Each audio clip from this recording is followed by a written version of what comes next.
Right, so hello and welcome back to VoDKast. If you're new here, this is where I chat shit to different bands around the UK scene about all sorts of shit, really. So the last podcast with Tom did really well. We racked up quite a lot of views there, so thanks for everyone who actually watched that. That was quite unexpected. Sorry if I spammed you as well with it, but, you know, got to get the views in. So, yeah, don't forget to like and subscribe and for more sort of like shit talkings with different bands. So with this episode, decided to get quite a close friend of mine in. So it's a band that we toured with about this time last year called Aphotic, and we've got Andy. Hello, Andy. How are you doing? Hello, Adam. I'm good. Are you Ken A, as we like to say? I'm Kenny. Kenny. I knew that would come up. I thought I'd get it in early. I'm glad. So, good. You all doing good? Yeah, I'm good. Good stuff. Is lockdown sending you mad at all or anything? Or To be honest, lockdown's a funny one for me, so I'm a little, without being up my own arse, I'm a little bit different from everyone else with the lockdown, from people I've talked to that my friends, because I've only had 1 week where I was kind of isolated. So because I'm at my parents' house, my mum's high risk. So when I thought I had symptoms, I had to like lock myself in a room, and I was literally in one room for a week. It was like a prison cell in that sense, except there's an Xbox and whatnot. But, I was going to say, it looks like you've got lots to do in that room. You've got like quite a nice TV I've got in there. I've got a few hats to put on. I've got things to do. But I'd spent a full week in this room. Didn't leave this room. And Nice. See, the first like 2 to 3 days was okay because I had booze. And if I needed something to eat, I'd just say, like, hey, Dad, like I can't leave the room. Bring me up some fucking food.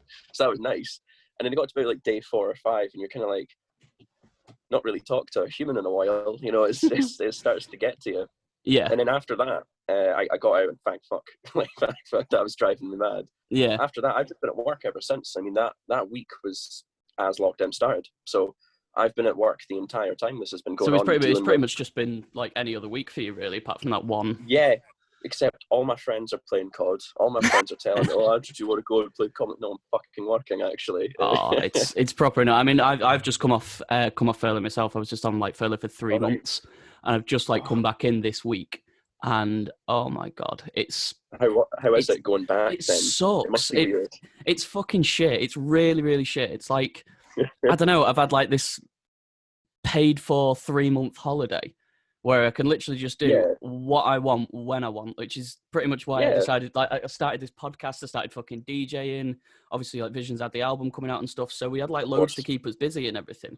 And then all of a sudden, I got like, because we didn't know when we were going to go back. So it was sort of a bit of... you don't have a definitive date until you're exactly, told, really. Which would have been better if they'd have said, right, you're on furlough and you're coming back on the, on the look, you've got 2 months, that's you and you're back, Yeah, exactly. So you're coming back on the 10th of June. So at least I know, like, what I'm going to do in that sort of time. But it's because I was just like, I don't know what's happening. I'm not hearing anything.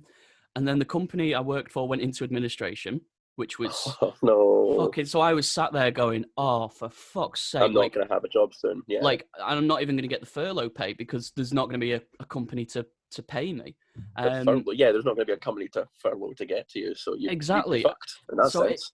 So it was absolutely shit. And we were just like, for fuck's sake, what? Brilliant. But there was a guy who I work with, and he lives around here with his parents, and he just put a deposit down and just bought a house right by where right by our work. And then the week after, they got told that they were going into administration, and he was sat there like, "Are you like fucking?" So he works with you, so he's with the same company, and he's just, oh no, that's yep. So I mean, I could whine all day, but that's way worse than anything I'll ever exactly. But then luckily, like we got bought out at like literally the last possible minute, like the last day we could have been bought out, we got bought out.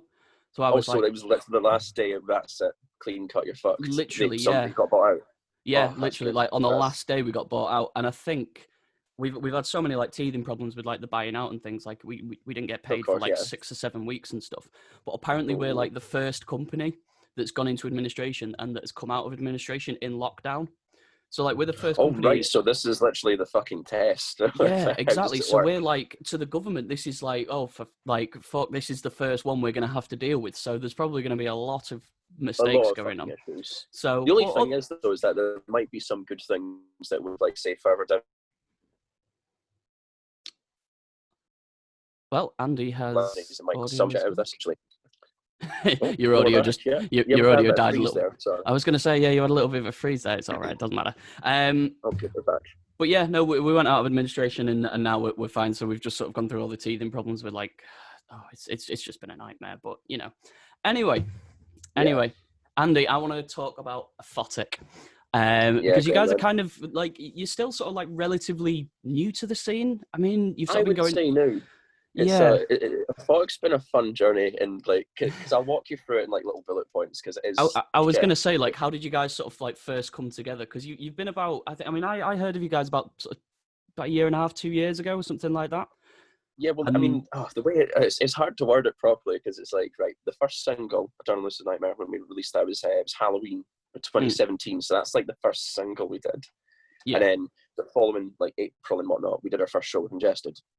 So that's like that's a hell of a first show to have.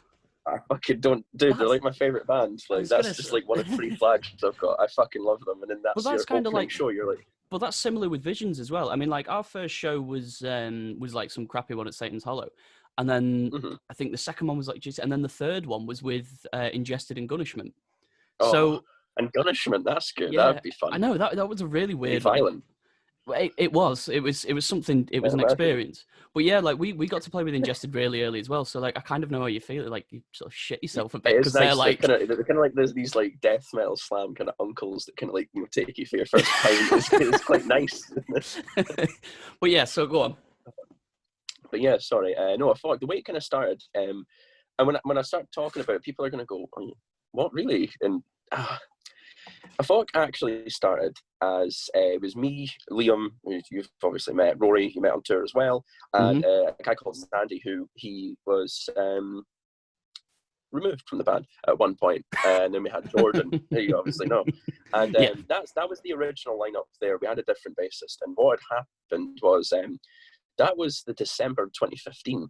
So, and this is where things get hazy for me, because me and Liam will always reminisce and say, "Oh, do you remember that really fucking shit jam you had?" Like we had like one jam in November and it went okay. I had like some riffs to work on. Me and Rory have played like instruments together like at his house and stuff before. So me and Rory worked well together immediately. And Liam, I'd only met once before that. I met him at a gig in Edinburgh. It was a random pub in Edinburgh where Benighted played, and it was amazing. Wow. And but for about 3 years prior to that, me and Liam used to play Halo 3 every weekend. So like I've known Liam for so long, but I only met him like 3-4 years into knowing him. So it was a bit of a strange kind of beginning. And we had this really, me and Liam we still reminisce about it. We were talking about last week. We had this really shit jam. It was the second jam we ever did. And where I stay, where I stay in Scotland and where we jam and stuff like that is a bit of a fucker to get to if you don't drive. Obviously I drive now, which is really handy. Yeah. But I was staying in a place called Cooper, which is near St Andrews, where you might know where that is on the map. But nope. Not at all. I don't know Scotland. I know Glasgow and Edinburgh. That's about it. Oh, we'll go from Glasgow and drive about an hour and a half up, maybe something like that. So the sticks. Yeah. Hang on. So does that mean you live in Loch Ness? Did you just live there? Fucking Loch Ness. That's like that's 3 hours or something, maybe. I think I've only actually been to Loch Ness once. But it's really nice. I love it. It is really nice. I saw the monster as well. I saw it. Oh, same. We all do. Yeah. We all know the monster up here. What were you saying about St Andrews? Go on. Yeah, sorry. Yeah, no, so I would have to get like 2 buses, and it would take me about 2 hours and 20 minutes to actually just get to Glasgow. Shit. So it was a lot of effort having to jam at that point for myself anyway, because I lived furthest away. Rory would get a bus and then get a train and he's there. Yeah. Whereas I'd have to get multiple buses and fucking walk and then carry my amp and carry my guitar, and it was horrible. And we got there and we were trying a different place and I didn't know where it was. And then I'm like trying to check on my maps, and then my phone died. And I'm like, oh fuck, like I don't know how to get there. And then I do get there and an hour late. And then I forgot my guitar picks because I was in a rush leaving, so I didn't bring everything with me. And it was just at the end of it, me and Liam just looked at each other like, I fucking hate you. I don't like you anymore. And then ever since that, it was just that one big bad one, and then it just kind of went smooth sailing for a bit. The next year, me and Liam have talked about it multiple times. I've asked multiple people, still don't know what we did that year, because we did a year of nothing, literally. We would jam, I remember jamming, there's video evidence of it, but nothing happened.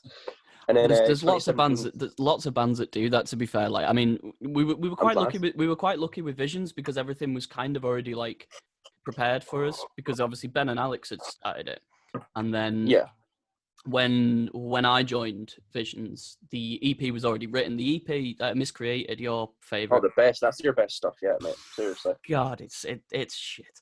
But it's just the song Miscreated I like. I just really like that song. What about Gaped? I thought you liked Gaped and Spat. Yeah, sorry, no, it's Gaped and Spat. Sorry, it's Gaped and Spat's the one I can't get enough of it. Oh, I hate that. That's one of my most hated. But that was kind of already like pre-done. That was like, I think there was only like 2 more songs left to record. And I think it was only bass that still needed doing. So when we joined, we already pretty much had an EP ready to release. Yeah, you're just hopping right on it. So that was pretty much it. I mean, they'd already released Miscreated as a single, and then obviously they remixed it and redid it for the EP and that. And then when we became a full band, obviously we found Dan on Facebook and we found Judd on Facebook as well, just on the off chance, which was really lucky, like, considering. And we all just sort of met up. You didn't find him on RuneScape or something? No, RuneScape wasn't about at this point, really. Well, I mean, it was, but I mean, we weren't really on it at this point, and it was kind of. Do you remember the groups like UK Deathcore and UK? Oh yeah, UK Slam, UK bullshit, whatever. Those, like, they were awful groups, and I never used to pay any attention. I think I left them at pretty early on, to be honest. I'm still a member, probably. I've probably just muted them so I don't have to look at the shite. But like, I think Dan had posted on one, I can't remember which one, probably UK Deathcore, saying, I'm moving up to Manchester from Nottingham and I want to join a slam band. Is anyone doing anything? So Ben just went, hi, we've got an EP written, join us. Hi, I'm Ben. Pretty much. And then we were like, okay, we need a second guitarist. So we posted out going, anyone want to be a guitarist? And then this big lummox Judd sort of like replies and goes, yeah, I'll do it. And then we met up at like, it was really weird. We met at Piccadilly Station, and Alex, our old guitarist, who one of our old guitarists. Many. I know, we've got too many. But he was doing like an open mic night, but like for his guitar. For some reason, my okay. So, oh well. No, whatever. Anyway, I know this just stopped recording, so fuck it. Where was I? Yeah, so it was like doing like an open mic night, but at a jazz club in Northern Quarter. Wait, so what was he doing? Was he doing like acoustic night, like singing covers and playing Oasis songs or something? It was fucking weird. I can't really understand what it was, but we turned up at this like little candlelit jazz club. Obviously, like we all turn up, like, you know, we're all in like fucking, you know, slam merch and like camo and shit, and Alex is like dressed quite nicely, and like me, Dan, Ben and Judd are all like dressed up like just sweaty moshes basically. And we walk in and Alex has got his guitar with him. We're like, what is this? And it's just some like big fat fella on like the drums at the back just going like and different guitarists just kept coming up and just playing a solo and then getting off. And we were just so they just like I thought for some reason in my head I had it is that you're saying this big fat guy's going and he's just doing bum bum bum, like he's just doing slams just live for no fucking reason. Like different people would come up. It was like it was pretty much open mic, but that like you'd go up, you'd write your name down, and then like you'd sort of queue up and they'd call you up, sort of thing. So we're just that's kind of cool. It sounds shit, but it's a cool idea. Well, it's a cool idea, but it was shit. And we were stood there for a good hour and a half listening to this fucking... I mean, like, don't get me wrong, like, jazz is good, but I fucking hate it. I think it's the most... I just think it's crap. I just think it's but play the fucking right notes and play them at the right time. Like, it's not fucking music. It's funny, man. Honestly, it's made by a musician who couldn't fucking play and's just gone, it's my own genre. Like fucking Gent or something. Like, I agree and disagree with that. I'm probably I'm sucking off like a really like you just cut down your viewers by a really little bit like loved genre, and I'm just going in on it like it's fucking shit. But no, I really don't like it. And anyway, so we were stood there for about an hour and a half listening to this fucking bollocks, and Alex doesn't even get called up, and they finish. Oh, we were just like, and we were just there like, so we've stood here for an hour and a half trying to get to know this new fucking band member in a jazz club, and Like what? Like this was rubbish. So we That's ended up just going to Courtyard where we should have gone in the first place and just chatted to him there and got to know him. Like, but no, that's the easiest way, I'd say. you'd have thought so, That's, but yeah.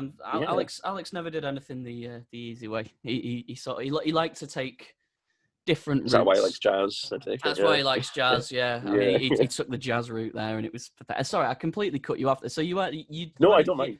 You had a year of doing notes, basically. You had a year of doing fuck all. So yeah. So I'll just bullet point. I won't like go way in depth or anything because I could talk for hours. But do it. No, we did fuck all, and then it was 2017, and we were like, right, we really need to kind of like, write a song, like actually have to do something, like. Yeah. And I started writing the kind of beginnings of Eternal Lucid Nightmare. I was listening to a lot of just it's funny, it's actually a lot of like Glasgow bands like Scoratura, obviously, Parry Cannon, Iniquitous Savagery, which I still listen to this day. Yeah. But that kind of like fast, just kind of brutal death riffs, I've always loved that, and I never writ one because it's so fucking hard. And that Eternal Lucid Nightmare, like the intro, that's my version of like, I hope this sounds like brutal death metal. Yeah. That was just the beginning. I just wrote that intro, and Rory went, "Oh, that sounds pretty good. I could do a blast beat over that." And then that's how it started. So we started writing the song over a summer. We took our time with it because we all had work. My shifts were all over the fucking place. Yeah. And that bassist that I was on about, that Sandy guy, he just kind of stopped coming to jams. It was really weird. We'd be like, "Hey man, like we'll meet up at 3 o'clock," and then the day would come. We'd be like, "Hey man, like we're at the bus station waiting for you." Anyway, "Oh yeah man, sorry, my cousin's here, can't come." I'm like, "What the fuck do you mean you can't come?" And then that just kept happening. So he just kind of phased out of the band, and we were literally, the way it happened was we were getting ready to record. We had booked with Stephen Jones from Fleet from In, and we were like, the original idea was I'll just do the bass, so it's fine because I already know the bass for it. I'll just do it. Yeah. But we're talking about getting another bassist, and I think it was Rory who recommended Jordan. I can't quite remember, but we got Jordan in, and I gave him all the tabs, and I showed him how to play, and I said, "Right, you've got 3 days. That's your first mission. You're joining this band. Okay, 3 days. Go and record Eternal." And to be honest, he did. I'll give him that. Jordan has gone from, like, no offense to him, and he'll probably hate me for saying this. When he first joined, he was like a mediocre. Like, he was a good bassist. It wasn't anything amazing. He was good. Yeah. To where he is now, he's done during lockdown, Adam, is play bass. Like we've been sharing videos between each other for like the new Aphotic stuff, and he's just all over the fucking place now. He's a better bassist than I am a guitarist now. He's surpassed me completely. Nice. Well, that's what you want. Bassists are just automatically better. Like, yeah, no, he makes it interesting, but I hate him for it because he's just gone so fucking good so fucking quickly, and I'm not. I've just kind of stagnated as a guitarist. But, but he's had all the time. So, like, obviously, you had the sort of year of doing nothing. I was going to say, like, about the name Aphotic. So, like, when did you decide on that? Like, and what does it mean? Right. Well, I mean, the definition of Aphotic is something that is absent of light. So a cave could be Aphotic because there isn't any light where it is. So, like a black hole, that's Aphotic because it's the absence of light is a descriptive kind of term. So like Scotland, then. Pretty much, yeah. My personality, yeah. The way it came about though was Liam. Mainly, Liam's a poet. Like, if you ever like read the lyrics, like if you buy a EP, there's little lyrics in the book and whatnot. If you read them, like Liam's a poet. He's got some mad fucking thoughts. Yeah, I was having a read of them pretty much yesterday actually, because I was like, and I was because I'd had that interview with Liam and he was going on about sort of lyric writing, and I thought, go on, I'll give him a read, and I agree, he is quite a wordsmith. He's got me with words. He does, he really does. That's what I like about him. Is that he's not just like at the beginning we were more kind of slammy, whereas now we're moving into kind of different territories. But like it wasn't just like talking about rape, talking about killing folk, talking about dead bodies, and like we did. Liam kind of goes, Liam kind of goes in a different direction. So that's how the name of Aphotic came about. Was we were looking at ideas for names, and the idea that we've always had is obviously we want to play death metal. That's what we all like doing, but we want to make it dark. That's all it is. I mean, a lot of people say about like Sloom, like Disentomb, stuff like that. Yeah. But which I think that the term for Disentomb works for Sloom, because I'll be honest with you, when people say, "Oh, there's Slooms," it's like a doom slam. The only band that actually do that right, in my opinion, and I might be wrong, is Dissentum. No one else has shown me a band that actually sounds like that. Yeah. Because Dissentum are just fucking miles away from I'll be everyone. honest, this is the first time I've ever heard sloom be used, so I'm quite Really? intrigued by that. Yeah, I've never heard that term be used. I've heard the term quite a few times. It basically, it's kind of like obviously slam, but it's like doomy. It's like slow and depressing. So it's a weird one. So a lot of people use that kind of word, but I don't think we'd go in that direction. It's more just a like ambience, like dark ambience. So Liam was like reading all this literature that he reads, and he found that word and thought that fucking works. And we all just went, yeah, that sounds pretty cool, man. And that was basically it. That's right. It's a strong name, and it's a bit different. It's a bit sort of different to like the most sort of slam kind of names or like death metal names that you kind of get. You know, you everyone seems to sort of like stick to a certain formula, and it's always sort of like three words or like 2 words or something. It's usually got like mutilation or something like that in it, or disfigure. You know, like us as well. Visions of disfigurement. You know, it kind of sticks with that same like boring kind of formula, and it's the same with us as well.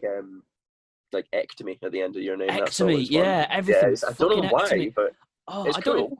I mean, but I first saw it with Epicardiectomy, and I was like, all right, cool. And then I just saw all these ectomy bands coming out of nowhere, and I was like, you just want to be Epicardiectomy. That's pretty much what you want to be. And I might be right. They like Epicardiectomy might have stolen it off someone, but they might. I don't know. They're my first ectomy band as well. The first ectomy band. After that, it's just they're the only ectomy band that are like really, really big. I can't think of one right off the top of my head where I go, oh, that band, ectomy, are really big. So they probably did steal it. Everybody steals everything nowadays. Pretty much, yeah. Especially in slam and death metal, really. I mean, everything's just sort of recycled over and over and over and over. But like Aphotic's like such a, it's a different, but it's a strong sort of name. So it always like kind of intrigued me because I never actually knew what it meant, and I did sort of like Google it once and then completely forgot. Yeah, so I'll definitely remember that now. So was it February last year that you released Immurement, wasn't it? Oh, fucking hell. Yeah, it was. It was February 2019, yeah. So I'm trying to remember the time now. The time's elated me. So, I mean, it was a fucking good release. So, like, did you have, like... Because obviously, all like you sort of briefly touched on Lucid Nightmare. Yeah. Do you have, like, a specific, like, writing formula for any of the songs or anything like that? Or is it kind of you sit down and you shit it out? It's amalgamation of a few things. So the old way of doing it, so everything up to Immurement is one way, and then after Immurement, the way that we've been working more recently with new stuff is a different and much more productive writing style. So with Eternal Lucid Nightmare, it would literally be without sounding big-headed or anything, I would like kind of lay down the blueprint where I would just do riffs, and me and Rory had this good kind of thing where I'd be like, Rory, I've got a riff, I'm going to play it, and I'm just going to loop it. I'm just going to keep playing it and playing it and playing it until he gets an idea, and he'll just sit there and just think. He just sit there and do nothing for about 5 minutes and go, okay, play it again. And I'd play it one more time, and he'd just start going for it. He'd write all these weird fills and shit just right off the bat. And that was how it usually started, was we just do bit by bit by bit. I just write down like parts. I'm really good at just writing one riff, you know, like that, just again. Yeah. And we've saved them all on a laptop now. We've got fucking, I don't know how many now. And now the writing style is more like we'll use a blueprint, but we'll expand upon it. We'll actually like, you know, look at guitar theory and actually do it properly and use timing and stuff. And we're just a bit better at doing it, if I'm honest. But for the Immurement EP, sorry. So I was going to say, so it's a little bit more calculated now, sort of thing. Like definitely. Yeah. I mean, I know with Visions, I mean, what we do it sort of, we write the songs individually. Sort of like I write mine here, Tom will write his at his house, and Dan will occasionally jump in with something. And then we'll basically just like send them to each other like through Google Drive, and then go. Yeah, that's what we used to do. Okay, that sounds good. So let's cut that bit, do that bit, expand that, blah blah blah blah blah, and then we'll just talk about it online, and then we'll eventually like craft something. And most of the time, and well, that was pretty much how we wrote all of Aeons of Misery. It was pretty much like that, and then we just sort of arrange it and give it feedback, and then obviously when we send it to the producer, like he adds like, or you know, adds a little bit. Yeah, they'll have their ideas and stuff like that. Yeah, exactly. So like yours has definitely gone like from sort of that to like a bit more like you say, like you're looking at the music theory and kind of like what you said there. Yeah, we'll do like because we have a secret new member, but I can't say anything about that obviously. Ooh, okay. But what we'll do is we'll have like we'll go on Skype. like kind of like what we're doing here. I'll have the iPad up and I'll have Skype, and then I'll have my phone, and we'll be doing like Guitar Pro, and like make tabs, and like he'll split the screen, and then we'll just kind of work on it as we go. So kind of like what you do, but we'll all be within one song. Yeah. And that seems to work at the minute. That was one of the. I mean, Guitar Pro is always one that we've never really used. I mean, it was used a bit in mine and Ben's old band, and and I hated it. I absolutely hated it. I hated being sent a song and just hearing, and it was just like, I don't know what this means. It just all sounds like fucking. I hated it, and I was just like, okay, brilliant. And then I'd look at I'd look at the tab and go, okay, I mean, to be fair, the songs that guitarist wrote were dog shit. Like he was one of those. He'd write a song for himself. He wouldn't write it for a band. He wouldn't write it for a band. He'd write it for himself. So like, obviously it was a deathcore band, and he'd got into all like this sort of like techie sort of genty, wank sort of stuff. And like, and don't get me wrong, like I like some gent and I like some tech, but he was getting into like stuff that was just a bit too far that way. I suppose like too much in that direction. I suppose like slam is too far in the death metal direction. He got into like too far in the tech sort of direction kind of thing. And it wasn't my sort of thing. And he'd send this song, and our vocalist would sit there and be like, "How am I going to write fucking lyrics over this? Because it's just all the way through." But then listening to it on Guitar Pro, it's like it just sounded. It's just noise. It just sounded crap. And we were just like, no, I don't want to do this. And then ever since then, we've just not used Guitar Pro. We've just pretty much recorded it on our laptops and sent it. But the problem with that is, well, this is me personally, I always forget to tab it. So I'll write a song. That's why we use Guitar Pro, because I always don't tab stuff. I'm exactly the same. Exactly. So like, I'll write the song, I'll send it to them. They'll go, "Oh, sick!" And then like a month later, they'll go, "Oh yeah, how'd you play that song?" And I'll be sat there like, I don't know. So then I've got to sit here and record a video, like, and go, "This is how you play it, Tom." And with that pro, I have the exact same problem. We probably have like an album out already if I just actually tab things out, because there's hundreds of riffs where I'll just go, oh, like we were working on a new song the other day, and our other guitarist and Jordan or Liam were working on this song. Went, "Oh, Andrew, we've constructed this new bit. Let me know what you think." And it was this big like black metal-y kind of weird bit, and I was like, "Oh, that's amazing! Who the fuck wrote that?" Blah blah blah. It turns out it was me 3 years ago. It turns out I wrote it. I just don't remember it. I'm like, "Oh fuck, did I really?" And they sent me this video of me with like short hair. It was like years ago playing this riff, and I'm like, I don't have an idea. No recollection of it. I mean, we had songs. I still don't think it's me. We had songs on Aeons of Misery, and I think it might have been Pandemonium or something, and Ben was like, "Oh yeah, Adam, you've got that song that you wrote in like third year of uni," and I was like, "What? Sorry, what?" Like that whole song that you wrote in third year.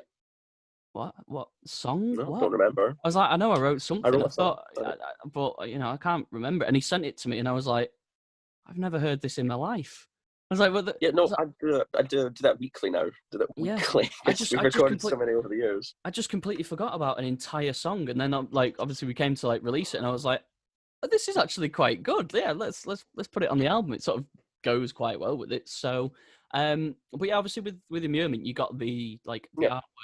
It's fucking bright, and I like it. It's a weird one. It was that artwork was literally 2 months of me, Liam, and Jordan just going no, like just correcting each other is what that is. Who did and it? I love it. I think it's great. I really do like it. Who did the artwork? I don't know. That's my problem. I forgot to check. You like me? I know he's you American. Like me? I never know. I know he's American. I'll plug it in at some point. I'll share it or something. Just send me the link after. I'll like put his thing in the description or something. I'm sure we'll find out who it is. But I'm the same as well. Like some people were asking me, like, "Oh yeah, who'd you get your artwork done by?" And I was like, an artist. A man who did the last one. And they're like, "Yeah, but what's his name?" Draw. And I'm like, he's a man that does He's art a man. From somewhere. And I just completely lost it. I had no idea. I freeze up. No, I do it all the time. Like people say, "Oh, Andrew, who recorded Immurement?" I go, "Oh, fuck," and I forget that it's Stephen Jones, because like I know Steve. He's a great guy, and a good friend as well. But like, if you do forget, you just forget all these little things. I was gonna say that sort of goes nicely into like the next sort of question that I've got, which is like, it was obviously mixed and mastered by Stephen Jones. So like, how did you find working with him? Was it like, because with Visions, we obviously sent it over to Germany to DPK. So we never actually, I've never met Dominic. Was it like that? Like, did Oh. you send it to him, or did you go to his studio to record it? Well, the way it worked was with the single first. Stephen also did that. So what we did was, it's quite funny now because we have a practice space that we use in a place called Dalmarnock, which is just like outside of Glasgow, and it was the floor below where we have a room right now that we share with Scottish, and down the stairs, just one level down, is where we actually recorded the single. So we were in Stephen's the Bleed From Within room actually, where they play. And he had his laptop and his Helix and all that stuff all set up, and we just recorded it straight in there. And Stephen's fucking brilliant to work with. Like, when I recorded the EP, I made fucking about a billion mistakes. I'll start wrong and I'll just stutter or something like that, and he just totally understanding. Was that nerves or anything? Because like Stephen, because like Bleed From Within are a fucking big band. Yeah. They were a massive. I mean, I've seen them on some huge. I mean, I saw them on tour with Suicide Silence, for fuck's sake, like with Mitch. So Fuck me. Oh, what with Mitch? Jesus Christ, how old are you? I thought I was an old man. Like back in, it was in 2011. It was Suicide Silence, After the Burial, and it was meant to be All Shall Perish, but they pulled out and Bleed From Within. Wait a minute, is that fucking thing? You keep sharing it on Facebook and you keep commenting on it because Ben made a post about it saying they came, and everybody keeps commenting on it. I still look at that every time you put it up. It is that, yeah, it's that show. But yeah, like Bleed From Within. So like, do you reckon that was like nerves or anything? Like, because you're kind of like, oh my god, this guy's from Bleed From Within. What if he thinks I'm shit? Or was it just? I've just actually remembered. And I don't care, I'll just fucking say it because it was really funny, is when we recorded Tunnelist Nightmare, I had this piece of shit Ibanez. I hadn't saved up and bought like a really good guitar. Like, I've got an Ormsby now, so I've actually got a good guitar. Big up Ormsby. And with this shit Ibanez, I just abused it over the years, so it does not, like, I think it's still over there. It's still just, it's in pieces now. It's fucked. And we were recording it, and there's like a little layer at the end of Eternal Lucid Nightmare where there's like a little bit of ambience at the end, and the guitar fucking like string snaps, and then it's got dead frets, and I'm like, I can't use the guitar, and I genuinely don't have I only have one guitar at this point in time, so I don't have a backup, so I'm freaking the fuck out. So I used one of the Bleed From Within guitars. Oh right, nice. To record Eternal Lucid Nightmare. It was meant to. The funnier bit is, and no one's ever noticed or told me, is that Eternal Lucid Nightmare was meant to be in drop A, which is what we still playing now. But that guitar was tuned to drop B, so that recording's in drop B, but I'll tell everyone that it's drop A when it fucking isn't. And that was the nerves there, is that I fucked up so fucking hard. First time recording, first time meeting anybody who does recording, and I fuck it that hard. So when it came to doing the EP later on, I've set the bar so fucking low that I'm fine. I've set it so fucking low that Stephen only expects the worst from me. So this time nothing broke. Well, that's good then, because it's only up from there then, isn't it? Really, it's not like you've done like a massive and then you've gone shit. It's like it's just all it's all good. Yeah, from it's there. uphill from here. Even if you do shit again, like, you could just be like, well, at least it wasn't as shit as that time. Yeah, do you remember that time I fucking broke a guitar? Yeah, do you remember that time when I just forgot how to play my instrument? Yeah, that was that. Yeah, time. Exactly. Exactly. I mean, I've been there before myself as well. Like, you just sit there and you're like, okay, getting ready to record. Right, let's go. What? And you go, wait, what? Like, what am I doing here? Like, I do that live sometimes. I've forgotten everything. I mean, doing it live for me is not too bad because obviously I'm a bassist, so I can just kind of. You can hide. Jordan does it too. I can play whatever. I can play whatever, and I'm just like, no one's gonna notice because one, nobody is looking at me. Most of the time, I'm rolling about on the floor anyway, so it doesn't really matter. You are. That is true. And like, I'm a bassist. Like, you can't really hear me. If Tom fucks up, everyone knows. If Ben fucks up, everyone knows. If Dan can probably hide it a bit better. He can kind of. The song wouldn't stop if Dan fucked up. You could keep going. You know what I mean? Exactly. So like, Tom and Ben have like the big responsibilities, which is what I like being a bassist, that I can just fuck up. Might become a bassist then. That means less responsibility. You've kind of answered my next question as well, because I was like, obviously, like, how did you find working with Stephen? And then I was going to ask, did you run into any roadblocks at all? But I suppose the roadblock. Well, actually, I've got another roadblock for you as well. Go on. Obviously, when we did the EP, I felt a bit more calm because I've set the bar so low. When we went there, literally, it sounds really silly when I say it out loud, but at the time I was just like, oh yeah, that's fine. is we went to Stephen's parents' house because that's where he was staying. So literally to record the EP, we're in Stephen's like childhood bedroom, Right. and just recorded. It was great. Got to meet his dog. His dog's amazing. His parents are amazing. Cool. And at that point, we'd written the first 4 songs on it, and A Mirrored Existence, last song, and we'd written everything except for the intro. I wanted some sort of slow, melancholic kind of thing, and I had some ideas, but nothing fully concrete. So the idea was to have it done as we're going in to record it, because we're recording it over 2 days. It comes to recording it, and we kind of remember, wait a minute, I've not done that fucking intro, and I freak the fuck out. I go outside, I have a couple of fags just to calm down. I just go, that might work. I just random idea in my head, and that intro on A Mirrored Existence literally is just me going, fuck it, there you go. And it's Nice. actually a really good intro. I actually really enjoy playing it, but it was just a spur of the moment. Fuck, like, there you go.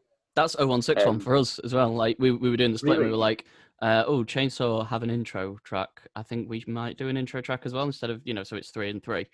And me and Judd were just sat in my uni room, and he just went, like, whatever the fuck it is. Yeah, just did it, that one riff, and he went, that's it, job's done, let's go home. There we go. Brilliant. Cool. Right. There we go. Done. And then we had Alex's old like Pod HD big pedal monstrous fucking thing. And because we usually record through, like when I'm recording my demos, I just record through this like UX2, which it's not the best interface, but it's okay for demoing and things. But because we were actually recording the split, we were like, right, we want something a bit better. So like Alex obviously had this huge HD thing, so we were like, okay, cool, and then we can actually have like the live tone and tweak it a little bit and then make it a bit better. So we had that, and then me and Judd were like playing about with it, because we did not know how to fucking use the thing, so we were just literally hitting it like work, and then this like little clean tone, this like not clean tone, but like distorted, weird, distorted, like that the sound at the start of 016 one, like it's like and Judd started just playing anything random, because we used to sit there in my uni room for hours on end, and he'd sit there just playing high notes, just going like just noodling about. I do that on my own. Yeah, because like he just didn't know what to write, and he was like, I'm just thinking about what to write, and then he just played that little start of 016 one. I just clicked record, and he went, and I was like, that sounds really good. So like go into that riff that you wrote before, and then we did that, and then he just sort of like did some like little bits in the background as well, and we were like, oh. So you're responsible for 016 basically. Well, Judd's responsible for it, but I'm responsible for press and record. I'm responsible for press and record on that just ignorant shit, basically. I'm glad, because it is ignorant. It's just straight, it is. I mean, like, it's straight to the point, and it's kind of there's no fucking about with it. And I do enjoy playing that one live, because everyone gets hyped over that one. It's like, right, cool. It's sort of for everyone. Like the people who are into sort of slam can do all this, and the people who like throwing their arms about can do that. They can boot the mate in the head or whatever it is that they like to do. But anyway, so we're going to move on from sort of Aphotic anyway, because I want to have a chat about you, because you're quite an interesting man. You're a very like intriguing person. So I just kind of want to chat about like how you ended up getting into this sort of horrible fucking music that we're into, music. Really. It's awful music. Every time I go for a practice, I say, well, people are like, oh, what do you do at the weekend? And I'm like, oh, I make awful music for awful people. That's literally what it fucking is. That's exactly what I say to people as well. And like people go, what kind of music do you play? Noise. I can't be bothered describing it, because once you go, oh, I play slamming brutal death metal, they go, what's that? It's technical brutal death metal. And they're like, what's that? And then I've got to explain it again, and I'm just like, some people like go, oh, is it a bit like that Slipknot? And I just sort of go, yeah. Don't, Adam, at this point, I just go, yeah, if you like, it's Slipknot. There you go. We play Slipknot. Or, you know what? Sometimes I just say it, because it just gets me out of the situation. I go, yeah, we use the same tuning.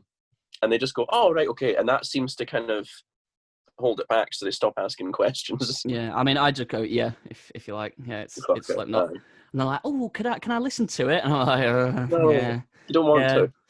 If you really want to. I mean, I remember the people in my work finding out about Clit Snipper.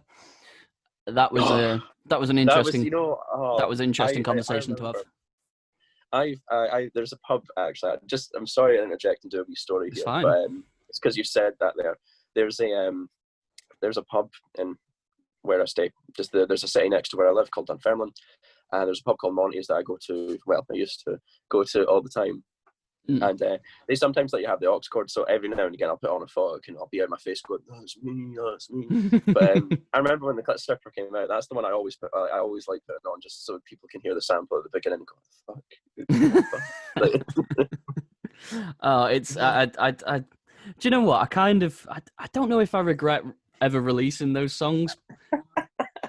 Like I'm in two minds about it. Like on one hand, like there's a lot of people that just go, "It's fucking hilarious," and then on the other hand, there's people that just go, "You're a fucking weardo. Like, what is wrong with you? Why are you writing about that?" And then two halves to it. And some people think like I'm like me and the band are like mad misogynists and like, you know, we want to do all these things to people, and I'm just sat there and I'm like, no, we don't. Like, are you an idiot? And they're like, yeah, but you write about it, and I'm like, do you watch Game of Thrones? Like, it's fiction. Like, read a book. Read a book. Like, do you know what I mean? Like, there's far worse things written in fucking Game of Thrones or something like that that's posted on TV of a 13-year-old getting raped. We've never written about a 13-year-old getting raped. But you're quite happy to watch that, but I'm the dickhead, and you can't even understand what we're, like, singing about. So my classic argument for them, and it always, whenever I've said it, always just shuts them down when people just start saying, "Oh, you write about morbid things, and you write about this, there's something wrong with you. Why do you like listening to that? It's just noise." All that shit. What I kind of say to them is, like, if you like horror films, that's a visual representation of, like, horrible things happening. Well, typically horrible things happening in, like, horror films, right? So you're watching that. That's much more of an experience than just listening to something that's written based upon it. You know what I mean? Exactly. So you're enjoying it a little bit weirder than I am. If you like watching, like, you know, documentaries about serial killers and all that stuff, which I do as well, like, you're having a bit more of an in-depth experience than just listening to a song about a murder. You know what I mean? It's people just being arseholes about it, I think. It's because they don't understand, and that's fine. I get it. It's cool. It's absolutely fine, but don't be a cunt about it. Oh, so many people are just arses about it, and they go, "Oh, you're a misogynist." It's like, I mean, I'm just not, though. Like, this is a thing. I'm just not, though, am I? I am just not. Anyway, this went on to sort of horrible music and things. What first got you into sort of music? Like, were you surrounded by it as a kid, or did you sort of, like, discover shit like this yourself, or...? It's a weird one. So growing up, the only kind of music that was consistent in my life, because I didn't really grow up around music that much. Like, there's only one other musician in my family. That was my granddad, and he's passed away now. So I'm the only musician in my family of any kind. My parents aren't, like, heavily into music. Like, I know a lot of people's parents, like, they have their own thing, like they like their own 80s stuff, or they have their own bands they like. But my parents just saying like that. It's not for them. I mean, they do enjoy music, obviously. They're not fucking weirdos, but they're not, like, heavy into it. So I never really grew up around it. And as time kind of went on, obviously everybody at school would listen to music. So obviously I was in the fucking all the moshers and whatnot. And my first kind of bands at the time was like Slipknot, classically, and Bullet for My Valentine. Because when you and Tom started talking about it the last time, I was like, oh, yes. The Poison is great. So Bullet is now a part of this one as well. The Poison. It's part of this one as well. If I drop it in, only the first two albums. You reckon? Well, actually, no. First three. I'll say the first three. After that, it starts trickling down. Yeah, that's Fever's really good. After that, it starts going downhill, and then where we are now is just the fucking bottom. I don't even want to get into it. But, it hurts. That's how I started with music. What made me take it really seriously is a weird one. It's an artist called Buckethead. I don't know if you've ever heard of him. I know Buckethead. Yeah, was he? You know Buckethead. Was he in Guns N' Roses at one point for like a short period of time? He was in it for 2 to 3 years, 2002 to 2004ish, something like that. Yeah. Because I remember my dad's, not my dad's mate, one of my mate's dads from school kicking off about Buckethead joining Guns N' Roses because he like idolized Slash. And he was like, nobody's as good as Slash. Slash is the best in the world, blah, blah, blah. And he was fucking Buckethead. Who else are they going to get? Fucking Spade Nose. And I was just like, what? I was like, you've just made 2 words. He's a fucking good guitarist. But anyway. He's one of my favourite, in terms of like artists and musicians and whatnot, he's, in my opinion, obviously, he's like top tier. Like, he's recorded so much music, man. Like, he's a savant of like just writing on guitar. Like, what was the thing he did when Michael Jackson died? He was a big fan of Michael Jackson, so the day that Michael Jackson died, he recorded. I'm still not over it. I'm still not over it. Neither's fucking Buckethead, man, or me. but Buckethead were like the day Michael Jackson died, we recorded a song in tribute to him, and I'm like, how the fuck, like what?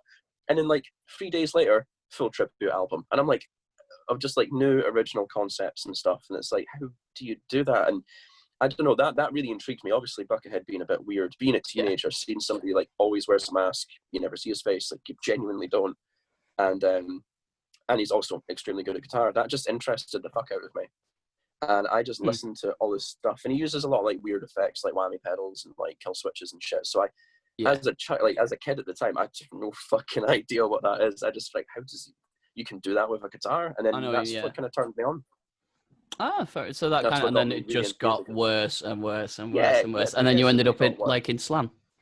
Yeah. I mean, I suppose if I was to bullet point of like how I went through bands, it was kind of like, obviously the Slipknot, Bill from Valentine, and Buckethead's been a consistency. He's always with me, but it would go from that to like Children of Bodom were a big band for me. Like I love guitar. I love guitar. I'm pretty sure we like had a bit of a Bodom like moment on tour as well. We did, because like, I was like, oh yeah, Bodom, because Bodom were my first like.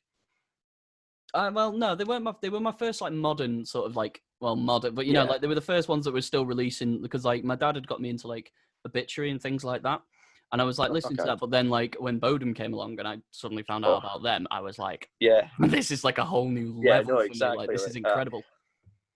Exactly. Bodom have always been important. I've got an Alexi Laiho signature as well. Like I bought that years ago because I love them. They're so great. They're so good, and they were a really important band for me. Another one would be Megadeth. That really, I'm pretty sure at one point when I was like 16, there was a full year where I didn't actually listen to anything except for Megadeth, and that's so sad. But I love them. I mean, I'm all about guitar. When it comes to I can barely last about 2 minutes listening to Megadeth. A lot of folk are like that, and I get it. I understand it. It's usually people say it's the vocals. I don't know what it is. I don't know what it is. I've just never.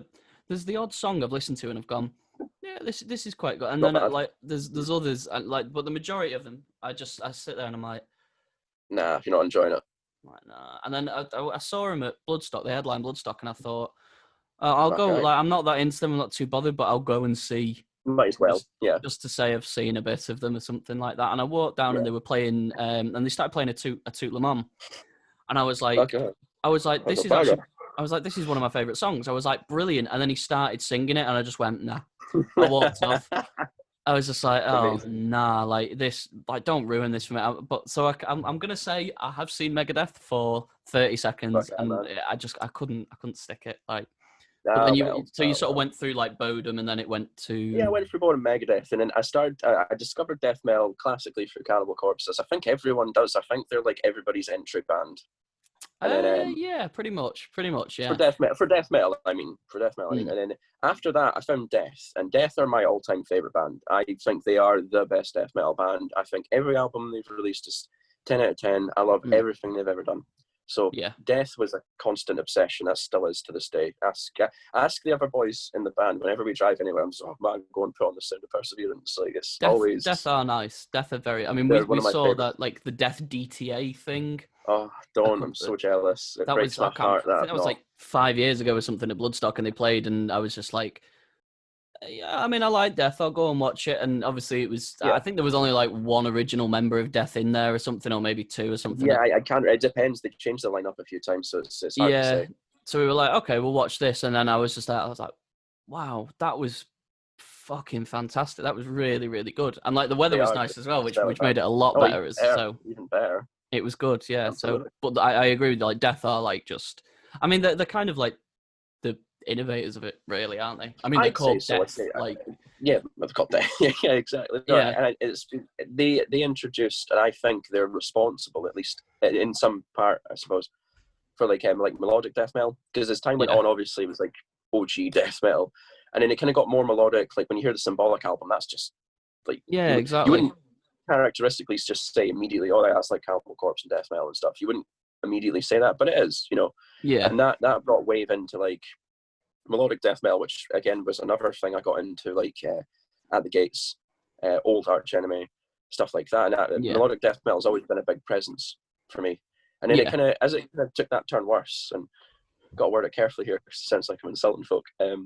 when I was at college, when I was a bit younger, I remember I started discovering, wait a minute, there's death metal in Scotland. And like I discovered Scordatura. And I've told Daryl the story like 1,000 fucking times whenever I'm absolutely steaming. Is that I remember being in college and be like, oh man, this band's fucking amazing. And I'd like show folks Scordatura. And then like I grew up to go on tour with them, and I'm actually like really good friends with Daryl. Like I hang out at his house and stuff. And it's been a weird journey. It's similar for me and Ben as well, that though, because like we used to sort of like pass around like different bands. Like we were getting into like heavier and heavier stuff pretty much together. Like you know, me and Ben have been in bands since we were 13, and we were like, okay, we're getting into heavier and heavier and shit. Like Aaron and Becky, like the other two members of the band at the time that we were in, weren't really too interested in like death metal and things like that. They were into like their own stuff. They went their own way with that, didn't they? Exactly. But like me and Ben were always like quite, you know, we pretty much liked the same band, so we were like trying to like find like different things. So like I think I showed him like Waking the Cadaver and Ingested, and like he came and showed me Begging Fringe Fest. And I remember it so well that when we were 14, we must have been 14, maybe Ben might have been 15. I was definitely 14 anyway. And he came and he just went, "Have you heard this band Scordatura?" And I was like, "Oh fuck, cool, right, okay, let's listen." And he had this, you know, the old iPod Touches. He had this like speaker for it that was a Lego brick, and it was like that big, and it was one. It was one he could like bring into school, because like if you bring like a massive, because at the time they were like that boombox kind of exactly, or they were like tiny little Bluetooth things. So like Ben got this like little Lego brick that he just plugged in, and we just used to sit there and listen to all these like different like types of music and stuff. And Scordatura used to come on a lot, and we really liked Scordatura, so we were just like.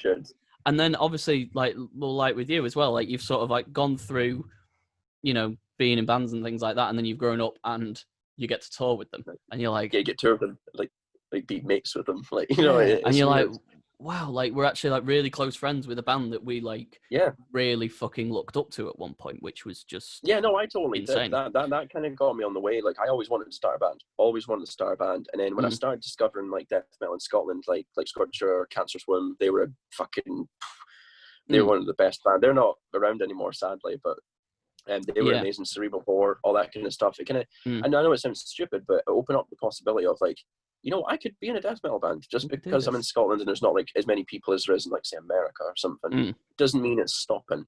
And then that got me into like Ingested and whatnot, and you guys, because I remember meeting Dan before Visions was a thing. Dead Inside. I've still got the t-shirt. Dead Inside. Still got the t-shirt. Dead Inside. I've still got a CD somewhere in my collection. What's it? Millions and that's Dead? when I started. Was that one of the? Was that a song name? No, or was that an album? single or something? It was no. It's a split with OCD actually. Is what I've got. Oh, the split with OCD. Yeah. I know. It is good. I mean, the OCD side of it. I mean, Callum just didn't write anything for it. He just sort of turned up and went. He never wrote anything for OCD. No, I'm not going to like make clout and shit, but that he didn't. Yeah, let's not talk about Callum. let's just let's not talk about Callum. Like, but anyway, so like you're saying about like starting death metal bands, because I was going to say, like, have you been in like bands before Aphotic at all, or was like Aphotic your first ever band really? It's my first proper band. So the first ever like musical experience or whatever I ever had was I think I was 16. Oh, sorry. I think I was 16, and I went to college and I did music, and part of that would be performing live. And I performed I performed in a nightclub in Dundee called Fat Sam's. So if anybody I know is watching this, I say Fat Sam's, they know exactly what I'm on about. I played Fat Sam's in this room, and it was kind of like it wasn't like too daunting, because it would be us and all the other people on the course, like the lecturers. Yeah. And then there'd be like a few people might have brought their mum and dad, or their friends or something like that. And that's all it was. And the only memory I've got of it, I remember playing Teenage Dirtbag. I remember that was a cover. There was no name to our band. I remember that. And I remember there was a reggae band who played. They were actually really good, and they took it super seriously. And then two junkies came in, because there's like a different part of the building where it's a pub. Okay. And a couple of junkies came in and just started shouting, "Give us marijuana now, make it legal." And that's all I can remember of my first ever live experience, of junkies shouting abuse. So that was your first experience of being in a band, really? Experience. Nice. Yeah, and I think I played in a club in Glasgow where I got thrown out before I started, because we got in and I was 17 at this point. I turned 17, and since it was like an actual pub like kind of thing in Glasgow, they had a bouncer on the door. Everyone's coming in, and I get through. And I get through, and I get to the bottom of the stairs, and then there's another bouncer, and he asks for my ID, and I say, "Oh, well, I'm not drinking. I'm playing. Like, I've got a guitar on my back. Like, you can clearly, I got my big case. Yeah, I'm playing. And yeah, I'm actually playing. Like, why would I walk in a pub with a fucking guitar? It's like 9 o'clock, mate. Like, you know what I mean? Yeah. And he started giving me abuse, and he threw me out. And I'm like, I'm not even fucking played yet. Like, throw me out afterwards. I don't mind. I'm gonna go home. But yeah. So then I had to like phone my lecturer through Facebook and stuff like that. Just like, I'm outside, by the way. And that was my second experience playing live. So my experience playing live was shit. And then I got Aphotic, and then that's how it's been ever since. And it sort of went. So like you're kind of pretty much your first like band is Aphotic, really. And your first ever gig was with Ingested as well. It was, and it's something I'm extremely happy about to say that's my first gig, because I mean that is quite that's quite a thing to say as well. Like where was that gig? Sorry. It was in the garage in Glasgow, in Sauchiehall Street. Garage. It was in the garage attic, so it's like the bit upstairs from it. Yeah. But it was great. It's great to say that's your first gig, because you can always say, oh yeah, I played a local show in a fucking community centre or something like that, which would be nice. Yeah. I don't mind it, but it's nice for me to be able to say that, and then like a year later go on a UK and a European tour all within a year is frighteningly fast. Like 100 miles an hour. The band got really real. Like we recorded our album and our EP, sorry, and I'm like, hey, we've done it. We'll play a couple of shows, and then flash forward a year, we're driving around in Europe, and I'm going, oh my fucking god, it's real. Oh my fucking god, like. I know, but it's always because of the people you know and the people that you network with, really. It's all about people you know. It's all about without being really soft. It's all about friendship. Like it's all about people you make friends with. It fully is. I mean, like, because with Him for the Fallen was one thing that I mean, as a disaster as that was, I mean, the main thing I sort of took from it is that you've got to fucking network with people. If you don't network, you're not going to get anywhere with it. You won't get anywhere. There's countless bands I know from Scotland or in the UK who they'll do really good. Like I've known bands who have won Metal to the Masses, that's what it's called. They'll go to Bloodstock and they'll play fucking Bloodstock, and it's like fuck yeah, mate, go you. Like I've not done that. I know you guys have, obviously, but I've not done that. Fucking fair enough. And then they do nothing. They've got no online presence. They won't have a big cartel. Not that you have to have all these things, but it certainly helps. And it's like, then they just die in the water. And I'm just like, well, what was the fucking point? Really? I mean, obviously, I know everybody has their own circumstance and things happen, and I understand that. But I don't know. I get annoyed sometimes when people don't take being in a band seriously, because I know I didn't for like 2-3 years maybe, and now I take it with the utmost seriousness, and I just sometimes I wish other bands would, because you'd have a better time if everybody took like being in a band really seriously. The music scene would be so much better, I think. 100%, yeah. And you wouldn't get as many people like fucking moaning. Like I don't know, I'm moaning about the people moaning, so maybe I'm just as bad. But like, I mean, I've seen like band, like there's one band. I'm not going to mention the name because like let's not do that. It'll be a bit tight if I do. But there is one band. Some people will know who I'm on about because I've mentioned them to people many times. That I have a severe dislike into this band's attitude, and it fucking stinks, and I hate it. Is that they have played Metal to the Masses, I think, every year for about 100 fucking years, like since the first ever Metal to the Masses. That like honestly, so they've been doing it for. They have played a lot of Metal to the Masses. Maybe not as much as I'm exaggerating. Probably about like 6 or 7 years they've tried to play Metal to the Masses. That's still a lot, though. That's still a lot. They've got to semi-finals. They've got to finals. Okay.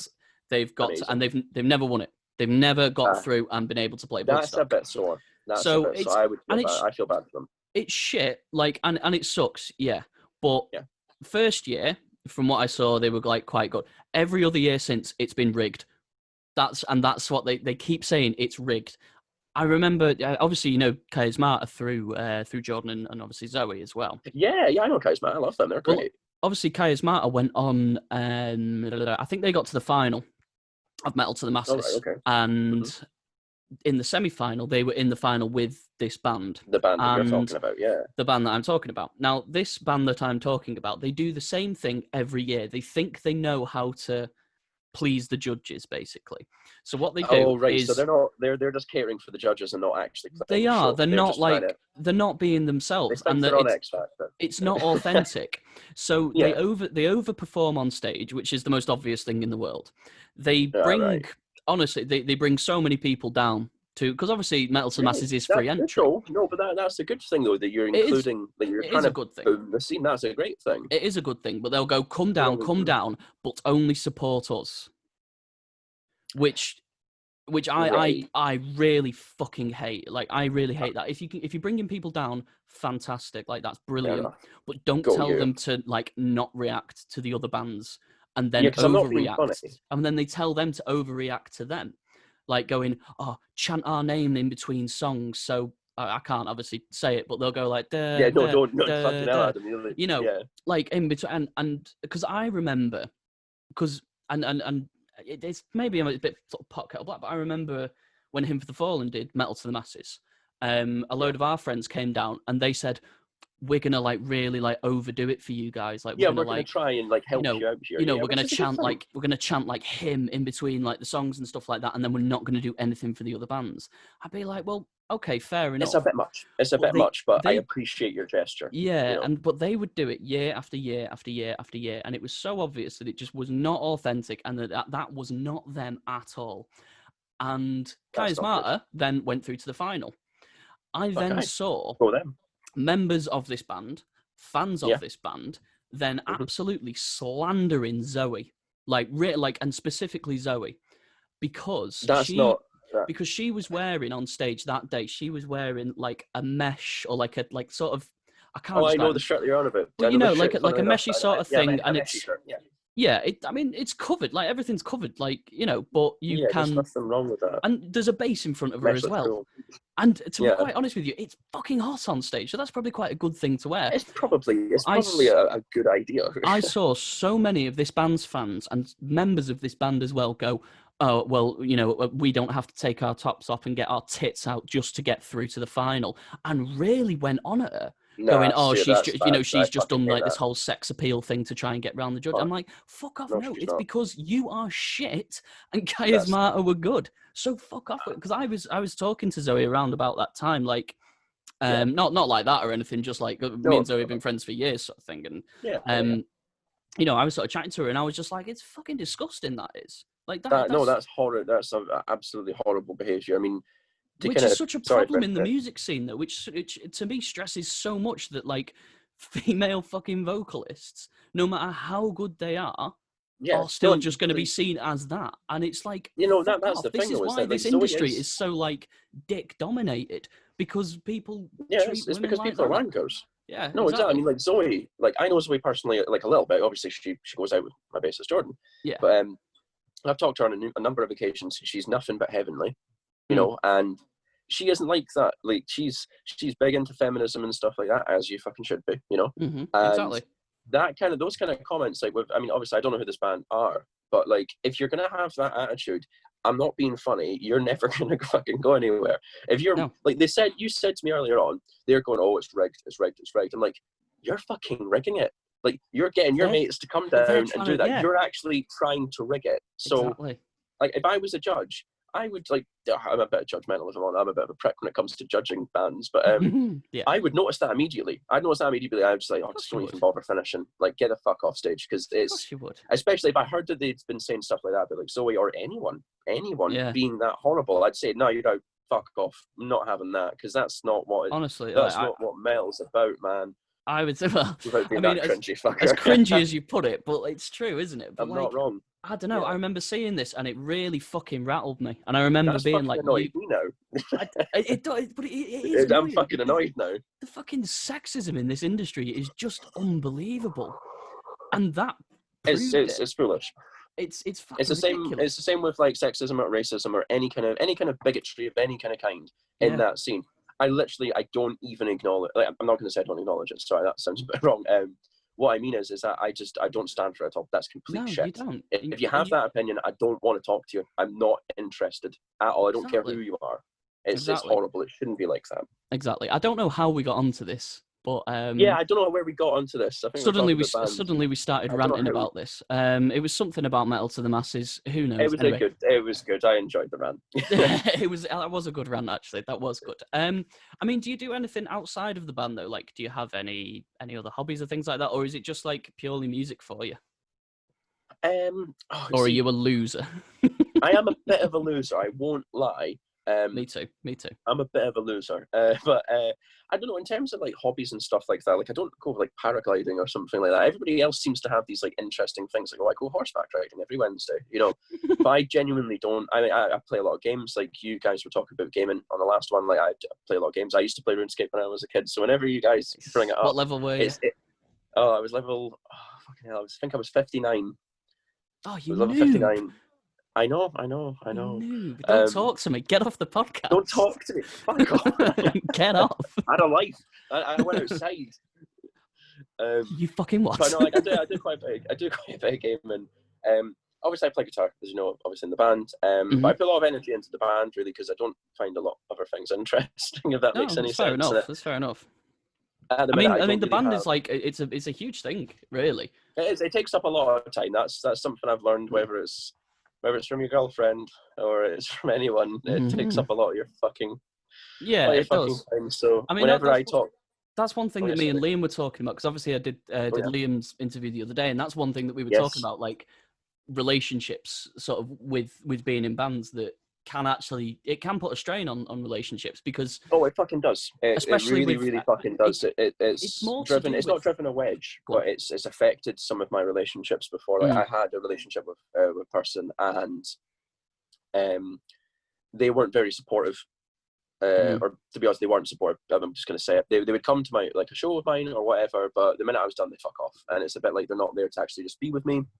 They're not really supportive, and it does put a strain, because they'll be like, "Oh, let's go to, you know, out for a fucking meal, or go for a drink with your friends," and they're like, right, well, kind of got a jam to do, and then they'll have a go, and I'll be like, well, look, I'm going on tour in like, you know, so many months or whatever. I need to be on the ball, because I'm not going to go out, like, I'm not having like, you know, like Daryl from Scorcher say, look boys, do you want to go on tour?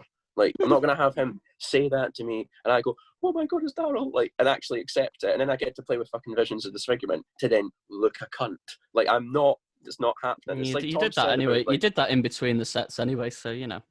I think that's because I wear leopard print a lot. I think that might be part of it. But yeah, that was one of the first. You stuck out when, because I don't think I'd ever really met you before. I might have like seen you or something, but probably I don't know, because like, you know, Ross Dunn and whatnot, and I know Ross Dunn, 10 out of 10 guy, you know, so I might have seen you. No, he's like passing. 11 out of 10. He's the best guy. Oh yeah, he's the most charming man I've ever met. I love him. He once came over to me and interrupted the conversation, and he went, I'm really sorry, I've just interrupted you.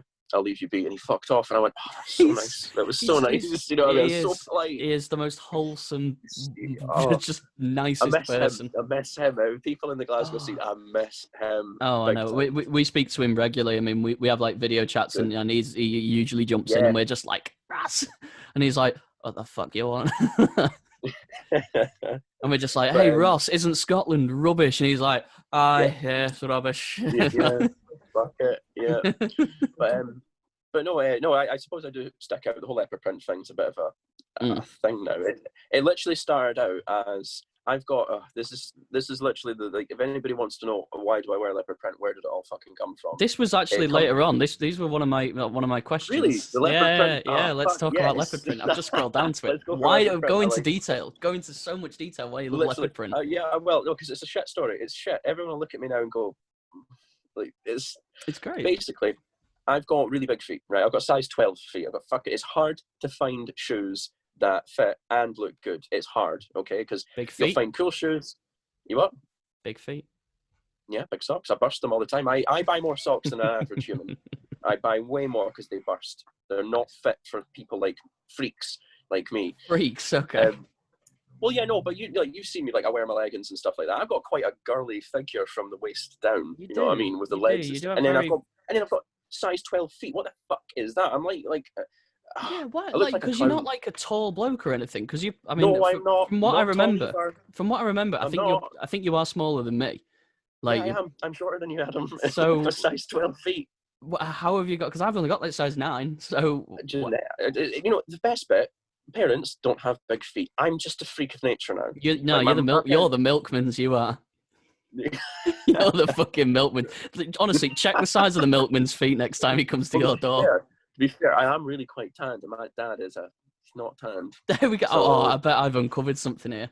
You might have. I'm gonna You have are to the milk. look Just that check up, the size of the milkman's feet next time you see him. I will. What a sentence to say on a fucking podcast. Just be like, someone just hey, clicks mate, on this video, right now. Just like becking him Milkman's over. Hey, feet. mate, like, do you like these shoes? Are they your like that? size? Yeah, do they fit? Shit. But yeah, sorry, the big shoe thing. Yeah, so basically what happened was I was in Matalan one day and I looked through the bargain bucket because they have a size 12 bit. That's the only shop I know that has a bit for freaks of nature like me. And I found these leopard print shoes, the ones I still wear. Yeah. And this is like when I was like, this is years ago. And I bought them. They were literally £5. And I'm like, right, a pair of Vans, like actual Vans for a £5, and they fit. Can't Let's complain. take them. And then obviously I got the piss ripped out of me for that because like wearing leopard print. And then I don't know, it just kind of kept going, and I can't remember how it kind of changed from that. I got a leopard print jacket I found in a charity shop because I just started wearing like weirder clothes. It's mainly my best friend Leah. Leah's the fucking. If anybody hates it, blame her because it's her fucking fault. She kind of like showed me all these weird clothes, and I just started going to charity shops on my own, and I'd find like a leopard print jacket, and I go, all right, okay. And then I found that like it's actually really cheap just to get shit like this. It's not expensive. Like the leggings I wear are like $1.99. I'm like, there we go. There's a pair of trousers. Done. Sorted. Done. Easy. And it's just So it's kind like of it's gone from your shoes and it's else. just like consumed your whole body, and you've Yeah, just it started with my shoes and it's covered. I'm not dressed. I was gonna go full out and like put all of the leopard print on today, but I thought it'd be silly. I was, you know what? I was gutted when I saw you before, and I was like, I was hoping for the leopard print because now it's not giving. Well, you know what? Get me on again, and we'll fucking do it. Yeah, Or like well, put, definitely. like, a We'll just filter have on, just here down, like. we'll just have like a well, I mean, no, not Tiger King because that's a tiger, but you know, no, Leopard King. The Tiger King shit. Like I've had people on Tinder. I've had people on Facebook who message me and add me and say, "Oh my god, you look like the Tiger King." I'm like, no, I don't. I don't smoke meth. What, apart from the leopard I don't print, smoke meth. I've still got teeth. I've got red hair. And I wear leopard print. Firstly, let's just get that right. And I have people who I used to have people who like for like a couple of months just back there. They'd match me on Tinder. I'd be like, hey, you know, and they just say, "Oh my god, you look like the Tiger King, ha ha," and then they'd never reply. And I'm like, great. Sick, and the best bit was, I like never saw it. I didn't watch it for a month. I've watched it now, and it's actually really interesting. It's worth a watch. But no, I never actually watched it at the time, and it became like the bane of my life. And I'm like, I don't want to watch it now because it's ruining me a little bit. I know, yeah, I know what you mean. Now at work, I get called Andy Exotic, and I'm like, oh, fuck me. Like, and now the operation managers call me, and I'm like, fuck me. Like, I'm not going to escape it. So I know that's going to be a part of me for a while now. Andy Exotic, yeah, that makes sense. I mean, yeah. I'll probably start calling you that now. I'm fine with it. I might put that in the title of the video. I might just call it Andy Exotic instead of Andrew Tarvet or whatever your name is. I don't know. Tarvet. It's exotic now anyway, so yeah, if you want, no, you can put it in Andrew Exotic from Aphotic. Obviously, yeah, that's not bad. That's not bad. That works, doesn't it? That can be like your stage name now. You can just with all your leopard print and shit like that. So I mean, I suppose like you're like the weird. There's always like the weirdly dressed one in a band, I think, or the one that doesn't dress. That looks like it. Totally. I'm the Freddie Mercury style of the band. Like, I mean, I always thought like. Because in Visions, I was always like, "Oh yeah, I'm the one that doesn't really, I don't dress like the other guys." No, you've got that fucking hat, that weird hat you've worn in photos before. And my bucket hat. I hate bucket hats. I can't stand them. I'm sorry. I might like them one day. But it's you have the weirdest sense of fashion, but I love it. I might not wear that. I mean, for myself, I hate the hat. I mean, I wouldn't wear a hat because I wouldn't suit it. Coming from a man who wears a fucking leopard print, you're going to go on about an hat that looks like a bucket? Yeah, well, I mean, you said it yourself, Adam. It looks like a fucking bucket. Oh, you like Buckethead, don't you? Oh, fuck me. I knew that was coming. What does he wear on his head? He wears an actual bucket, but you don't want a bucket hat. A real bucket. No, he wears a real bucket, but that bucket hat, oh, no, fuck. That's too far. He's crossed the fucking line there. That's a prick. No, I'd say you're the interestingly dressed one of your band. Well, I thought I was. So. I thought I dress quite interesting. You know, I wear a bit of paisley, a what. bit of pretty green. You know, I've I gone a like bit the pretty plain green, I today. like the You know, paisley. Fred Perry Okay. thought nice. You know, and then I met you, and I thought, Yeah. wow. I was like, Yeah. because I think when we first met, I was wearing my big bright blue paisley, like sort of. You wore it that way. Oh, gorgeous! I love It's really that. nice. That was the first thing when I saw it. The first thing I yeah. whispered, like when I saw you, that was the first thing I noticed. I whispered, "Jordan, I'm like, fuck, look at that!" Like, yeah, exactly. That was the first thing I said. We were like, yes, and then I saw what I think you were wearing flamingos. I was wearing flamingos, yeah. Yeah, well, I had some weird shirts. Yeah, like a flamingo shirt or something, and I was just like, yes, there we go. Everyone else dresses boring because everyone's there like in their brutal death, punch, kill, you know, blah blah on the back, cum and tits, and you know, back prints, and you know, just it's literally just every stereotype of slam. You just done camo in one pants, and like a backwards snapback with an obscure band on it, and unreadable logos, flat, boring Vans, and just going, yeah, I'm into my or like boots or something. It's like, yeah, and then there comes me and you, like, hello, hello, like, look at us, and we stick out like a sore thumb, which is good. So I mean, I like it. No, but I like it. I only get compliments about it. I get some people who'll just. I was going to say, do you get any like snide comments? Because I get the occasional one at some gigs. Really? Yeah, I That's get weird because like people going. I It's mainly down in the south. It's mainly people in London, and they just go, "Oh, well, Glastonbury's that way, mate," and I'm just like, "Oh, fuck off." I'm like, fuck off with your like shitty apples and fucking pears and your bees and honey. Just stick it up your ass and fuck off. Leave me alone. I'm here to play. Actually, really like, funny. nah, you look like Liam Gallagher, and I'm like, God, you're boring. I went off on a bit there, but I love it. No, it's fine, man. I get it. I get it. No, I mean, go on. Like, yeah, do you ever get like snide comments like that? I get it every now and again. I get people kind of not laughing. That sounds bad. Fucking hell. Not laughing at me, but they kind of giggle when they see me a little bit because I'm so like if I'm on a night out in Dunfermline, there's a lot of people who like it's mainly guys. I'll have two things will happen. Is either they'll just kind of look at me and go like that, and that'll be all I get. Yeah. Or I get like drunk guys who are like proper like football, right, like those kind of guys, and they'll come over to me and they'll like put their arm around me and be like, you know what, mate? I don't know anyone who would fucking suit it as good as you. And they give me a thumbs up and then they fuck off. And I'm like, why am I getting like chatted up by like football dads? Like, why is this happening? When I play shows and stuff, everybody just compliments me. Like Sam from Coprocephalic Mutilation. I'm big friends with him. I love that man. He's a good lad. He's only ever given me compliments. And the last time we played Manchester, I think that was our last. No, it wasn't our last show. That was in Glasgow. Last time we played Manchester, all I got was compliments for it. And I love it. I love that people are just so accepting about it because it's. I mean, I suppose that, like there's obviously everybody's got like insecurities, and I'm insecure to some degree, but to just get constant compliments, it's actually quite.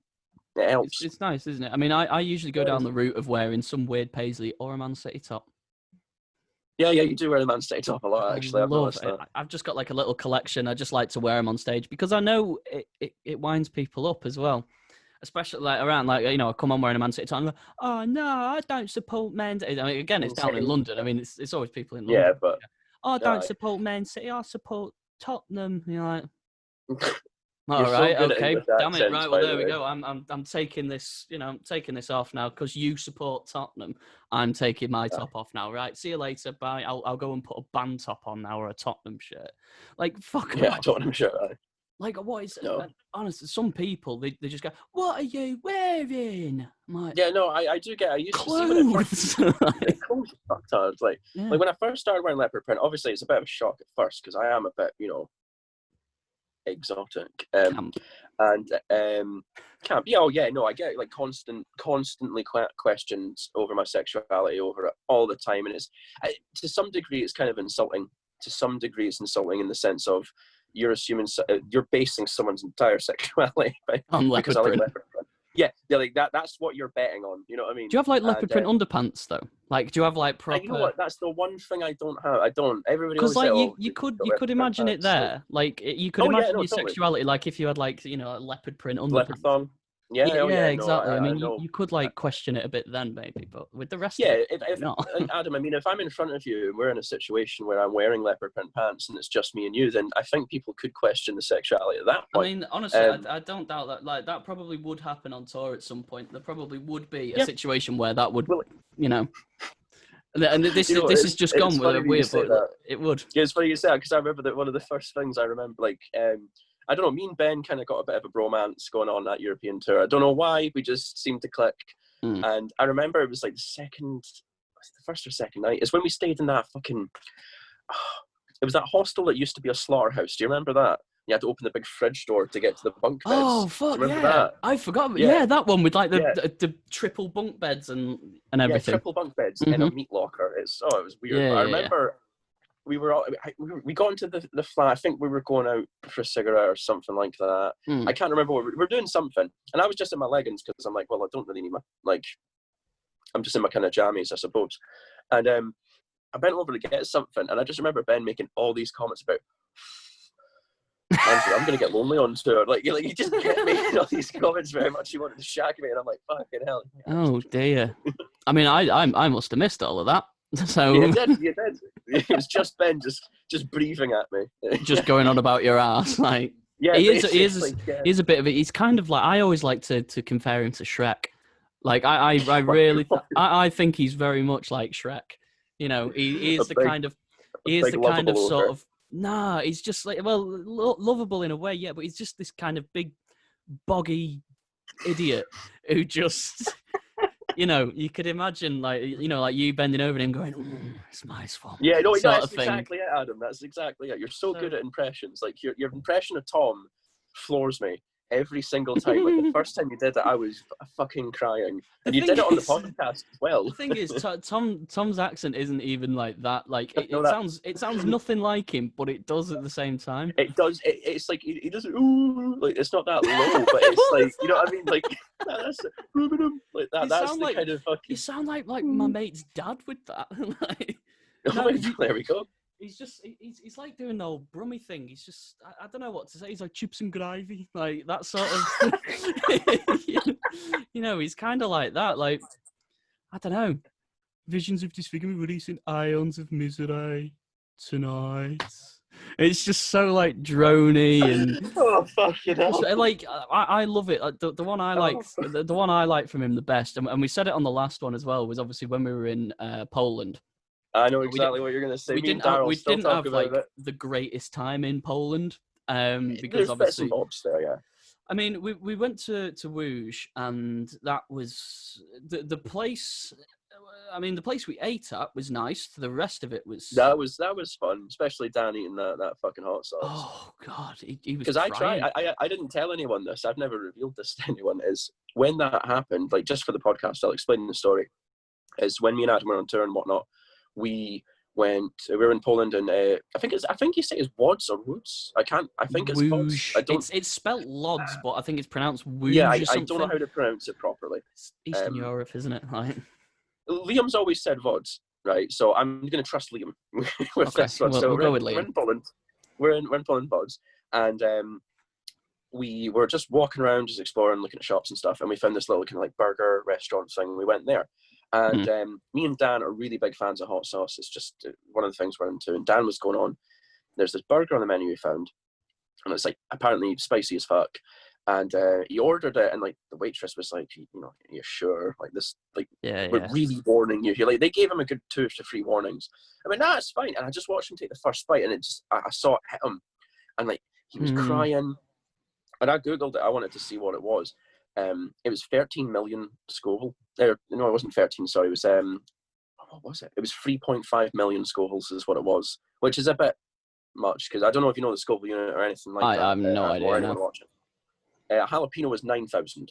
That's where a jalapeno sits. It's 9,000, and this one was like 3.5 million. So it was a bit of a jump. And Dan's eating it, and he cried. He went, "Andrew, you try it." And I'm just like, I begged myself up to be the hard man. I need to do this. You know what I mean? Yeah. So I took a bite. I went, "Yeah, man, that's really good. That's really good. I'm just going to go for a pish." And I went in that toilet. I was about crying, like, "Oh my God." Like, and I had to just drink all this water out the fucking tap. Like, I'm not going to look like a fucking Didn't they give him a glass of... Didn't they give Dan a glass of milk? I remember a glass of. It. Yeah. I remember a glass of milk coming over as well because I sat there like I'm not a fan of spicy food. I like a little kick and that's about it because I just don't see the point. I'm like, why would I don't want to be like that. That just looks painful. I want to eat my food and enjoy. No. That stuff's too far. That stuff's too far. But I like things that are quite spicy. But like I've never been good at it. And like like medium spice at Nando's and things like that is enough for me.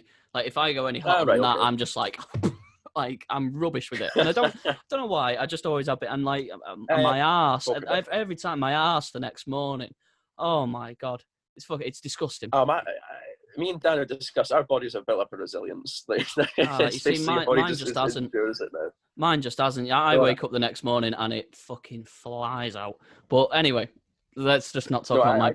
I remember just after that, as we're heading back to the venue and whatnot, I just remember Dan like pulling me aside, go, Andy, I don't know if I can do vocals tonight. Like my throat hurts so much, and he was proper like panicking. Like I don't think I can do it. Like he did a good job. He was fine, but I just remember that panic in his eyes. Just. I mean, I'll be honest with you. I remember very little of that set. Very, very little of that set. I remember Aphotic being on this big, like you were talking last time on the podcast, there was like a big projector that would project the logo and stuff, and I was like, I remember looking at it going, fuck it, that's amazing. I don't even know if we had that because I was off my I was off my fucking tree. I was gone. I was absolutely I was fucked. I absolutely Oh, fucking good job. Well, I mean, I think I hit it quite well because I was sort of. Because obviously nobody was there. Like for the podcast, basically, we turned up at this venue and it was fucking lovely venue, huge, 10 out of 10. It was great, really good. Only thing is the floor was like cobbles. It was like bricks, which I didn't quite understand. That was a bit weird, but the rest of it was brilliant. Like fucking state of the art PA system, projector going in the back. Logo can go over it. It's a really big stage. Like you could fall, if you fell off that stage, you would hurt yourself. It's that big. Really, really fucking good. Anyway. So we turned up and there was a band on before us who the name escapes me, but either way. It was Indignity, the Polish band. There you go. So they were playing and I sat in the back.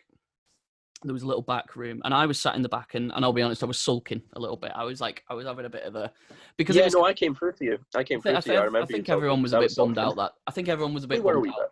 Like, because it's like we've travelled all that way and like nobody turned up because the promoter just decided to just not promote the show. Which that angered me a little bit. I don't like when promoters do that. I don't understand why you put on the show then. It's like you don't want to do it, but you're doing it. I don't get it.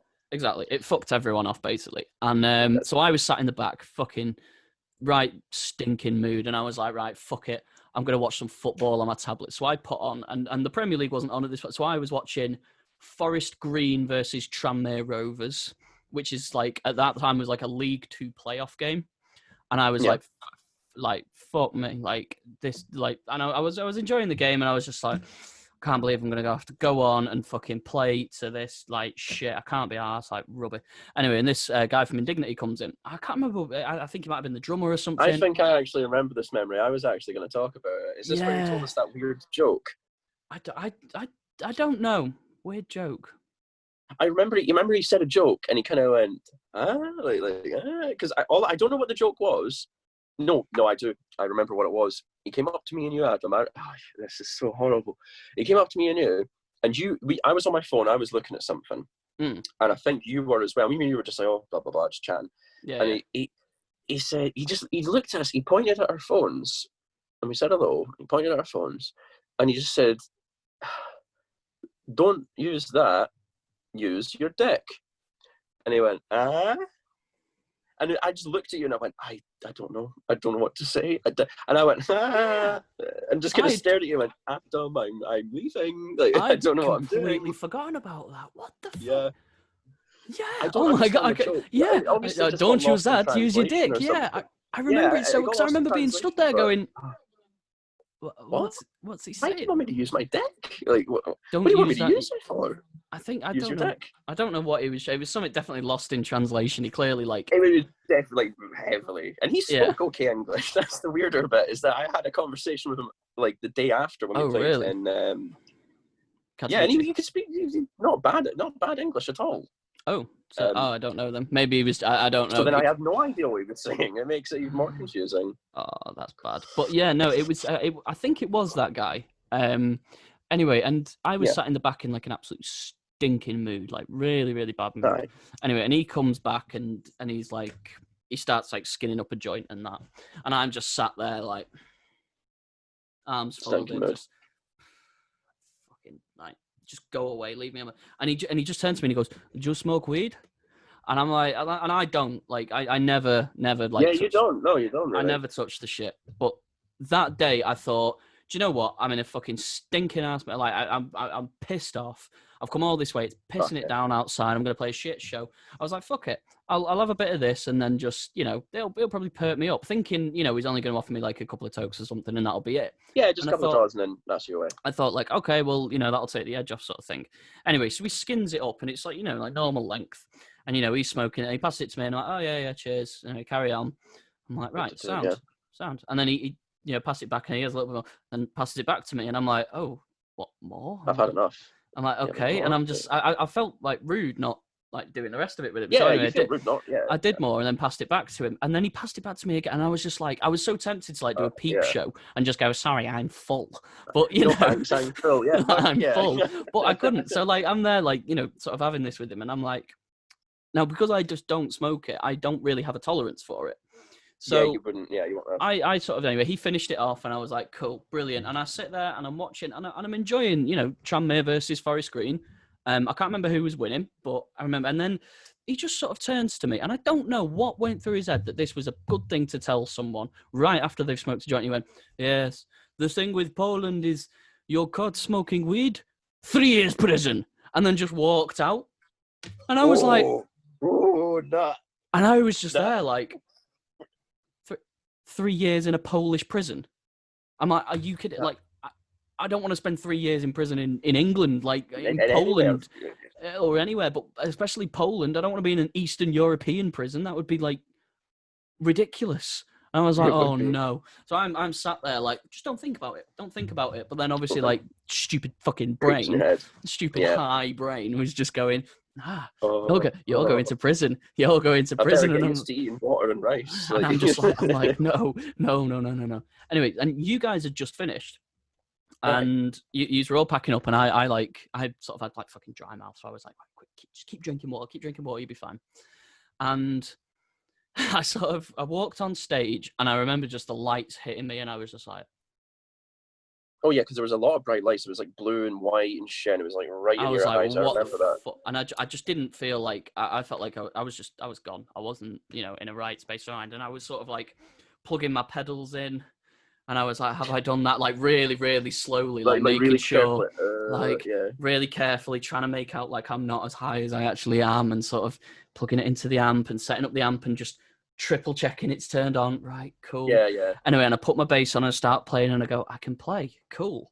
Anyway, and then I'm sort of like looking and the band are sort of like looking at me and I'm like, they know I'm high. They know I'm high as fuck. They're gonna kick me out. Anyway, and it turns out they had no idea. I don't know why they were even looking at me, but they probably weren't. They probably weren't. Yeah. They were probably just glanced over at me because I started playing. But you just went, it was like half an hour. Yeah. The sound guy was like, okay, like Ben, you start playing your bit. And he went, okay, play. And then, but he starts playing and I'm looking at Dan and Ben, and I'm like, Dan and Tom, and I'm like, right, I've just got to not pretend I'm high. I'm not high. And I look at Dan and Tom, and they're like, so I start nodding my head along to Ben's beat, and I look at Dan and Tom, and I go, they're not nodding their heads. They know I'm high. They know, yeah. They know. Everything you do, you're like, They're like, they know. And anyway, we started playing the set, and anyway, obviously there was no one there, but thankfully I don't really remember much of the set because I feel like it would have been. I never noticed any of that. That's the thing, because I walked past you guys a few times while you were setting up, like, you know, do you need any help? And I watched you, obviously. Exactly. But like, because I was like really severely trying. But if there's any videos from it, you can probably see that I'm like this, like severely, really concentrating on what I'm playing. And there's one bit in the set, and I'm thinking this is going well. I'm like literally my mind is like racing. I'm basically having a conversation with myself in my head, and there was one song that stopped, and Ben and Dan have told me the story since, that some guy shouted like, "Oh, fucking get on with it," or something like that. Now, I didn't hear this guy shout like, "Fucking get on with it," and I only heard Dan go, "Oh, all right, fucking hell," and I thought that was to me. Really, I don't remember that. I mean, I remember Dan saying, "Oh, right, fucking hell," and I remember going, "Oh, he knows," and he's announced it. He's announced it to everyone. Yeah. And then he comes up to me as well, like in the middle of the set, and he's got his mic like that, and he starts like going like that in my like to the side of my face, sort of thing.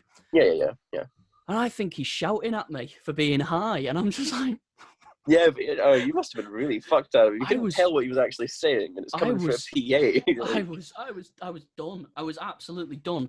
But the bit that really, really sent me, and I mean really fucked me up, and this is when I knew that like I needed to just leave. And I was like, right, okay, what do I need to? So I'm playing my bass, and I'm going along, and I'm going, it's going well. And then I'm thinking, I'm like, hang on a minute, am I actually playing my bass? And I thought, the bum bag that I was wearing, I remember that. I thought, am I stood out here playing my bum bag? And like looked down, and it was my bass. I don't know why that went through my head. What was in this joint? Because you're having some stuff happen there. Honestly, fuck knows what was in it. But I remember I had a bit of a go at the guy. Like I had a bit of a go at him the next day. Yeah, I was like, what the fuck was in that? And he told me, and there was like other shit in it as well. He was like, oh, it was laced with this. And I was just like, fucking no wonder. It nearly like, wow, like it was laced with some. I can't. You're such a mark. But some shit was in it. Like, it wasn't just, there was no way it wasn't just weed. There was some other drugs in it, yeah. And anyway, I remember, and I thought I was playing my bum bag, looked down, wasn't my bum bag. And then I carried on playing. And then I look out, and there was like pillars in the venue. Yeah, there was. And there was this pillar there. And I just saw Owen's head come round like the pillar, like this. Yeah. And he's got quite an angry, bald Glaswegian head. Yeah. He does, but he's not. He's not. Opposite. He's not. But to look at, he is a bald Glaswegian head. And it's a bit of an fair. And he gave me this look. I swear, he was staring at me, and it was like this. And I was like, I know that look. I know the one you're on about, yeah. I was like, oh no, I'm playing Owen's guitar. Looking down, I thought I'd picked up his guitar by mistake. Anyway, as soon as the set finished, I literally just rammed everything in my case, and I went and sat in the toilet, because I was just like, I can't function. So I'm sat on the toilet like this for a good half an hour. And then I hear like someone banging on the cubicle, like, and I'm like, it's the Polish police. 3 years in a Polish prison. I'm like, shit. So I opened the door like really like that, and like peered out. There's no one there, and I was like, that's frightening. Oh no, there's no one there. Now that cubicle that I was in was the only cubicle that had a light on. Right. If you remember, like, because like I do, because I had to use the one without a light, because I probably went for a shit when you were having your meltdown. Well, this is the thing. I thought, I know what the best idea is, because if this is the police coming after me, if I switch cubicle, they'll never find me. So I opened one cubicle and the light was off, and I was like, I'll try the other one. I opened the other one, and there's some Polish fella sat there, pants around his ankles, having a shit on his phone. As soon as I open, in the dark as well, pitch black, having a shit, and he just like shouts. What was he doing in the dark? He was just having a shit in the dark. And I open the door, and he just goes like, and I just like shut the door, and I like run out like, oh no, I've just caught this Polish man taking a huge dump in the dark.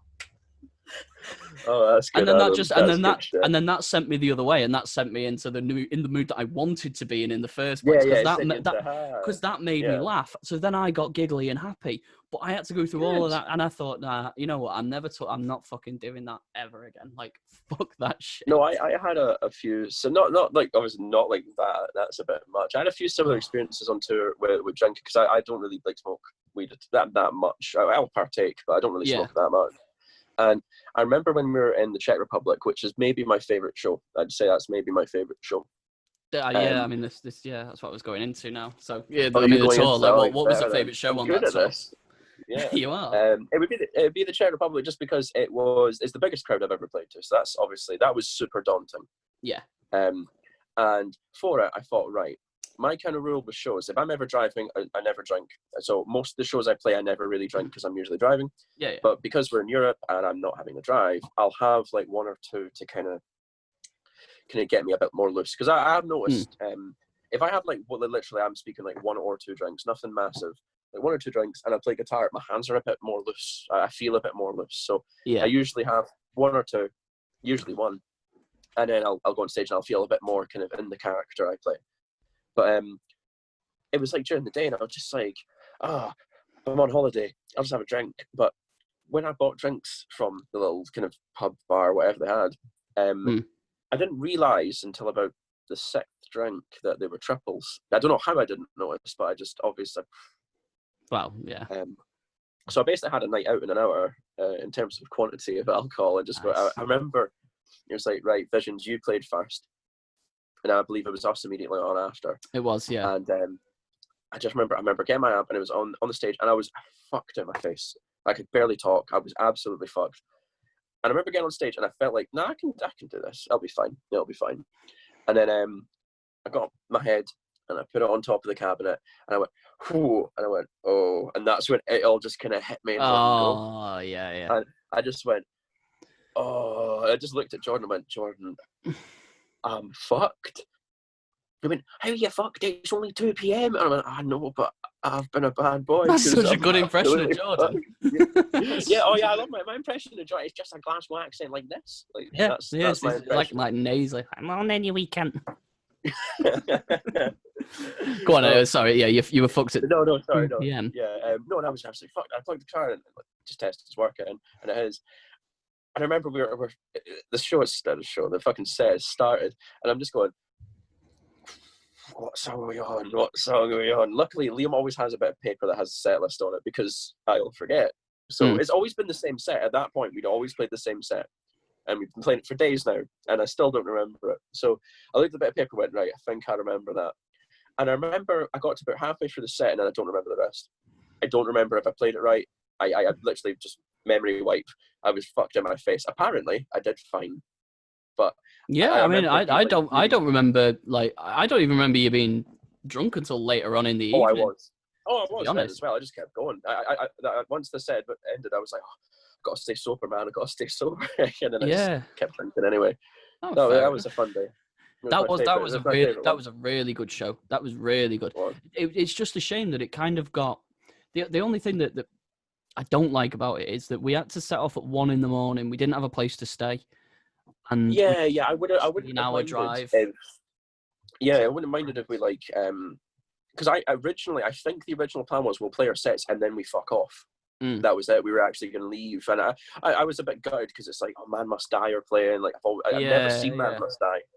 I had a funny conversation. I met them, and I went and said, like, I'm in a Glasgow band. I fucking love you guys, and this is the first time I've seen you. What are the chances? Yeah. And they're lovely guys. But I thought, oh, we're gonna miss that. We're gonna miss like 7H Target and stuff like that, and all these other like great bands. But they decided to stay. I think Daryl and Owen just kind of took turns sleeping in the car just to kind of rest up, And that drive, like you'll know, Adam, that drive from, I think it was Czech Republic to Rennes in France, that is maybe one of the worst periods of my life. I remember waking up and going, oh, it'll have been like 3 hours. I'll go on my phone for a wee bit and then I'll go back to sleep. Cracking idea. And I'll look at my phone. It's been 9 minutes. And I'm like, it feels like I've slept for hours. And then I kept doing that again and again. And eventually I wake up and Liam wakes up. You guys are all asleep while this happened. Rory refused to put his seatbelt on for some fucking reason, and like he would fall asleep, and every time you'd see him kind of start falling, and I'd have to fucking kick him back, and put him into place and shit. Yeah. And we started talking, and it got to the point where we were so sleep deprived and we were so uncomfortable that we all just started grunting at each other. Like we wouldn't speak. We go, and then we start laughing. Yeah. And it just kind of kept going back and forth, and we just kept laughing. And then I must have blacked out, but it was horrible. It was. No, and Daryl told me when they went to America, that's what every drive was like. And I'm like, that makes me frightened if we ever go to America. If we have to do well, that was horrible. That like I will. Oh, I'll never. I can't even put it into words because like obviously, and no offense to Rory, but Rory had like he'd obviously left his clothes in Belgium, hadn't he? Fuck, I forgot about that. Yeah, he left his clothes in Belgium, so he was wearing the same clothes that he'd been wearing since the second day of tour, and this was like the second to last day of tour. So he'd been wearing the same clothes, and I mean, I'm not saying for like a week. I'm not saying Rory's a smelly guy, but at this point he's not usually. He's not usually. But at that point, my God, my eyes would water if I was ever near it. And the fact that I had to be on a sweaty like van with him for 16. Yeah, we were all sweating. I was stinking as well. Oh, I mean, we all were. Yeah, but I mean, Rory in particular, like, was very, very bad because obviously, like, and I mean, it wasn't really his. Well, it kind of was his fault, but kind of wasn't his doing. It isn't. Yeah, exactly. And like, oh my God. And then, no, it was horrible. I tried to fight for my corner spots so much. You did. I noticed you were quite defensive about it. I didn't really get it, and now I do. Yeah, you get it now. I would make sure I am there and I'm getting that fucking corner spot because I can actually like rest my head or something.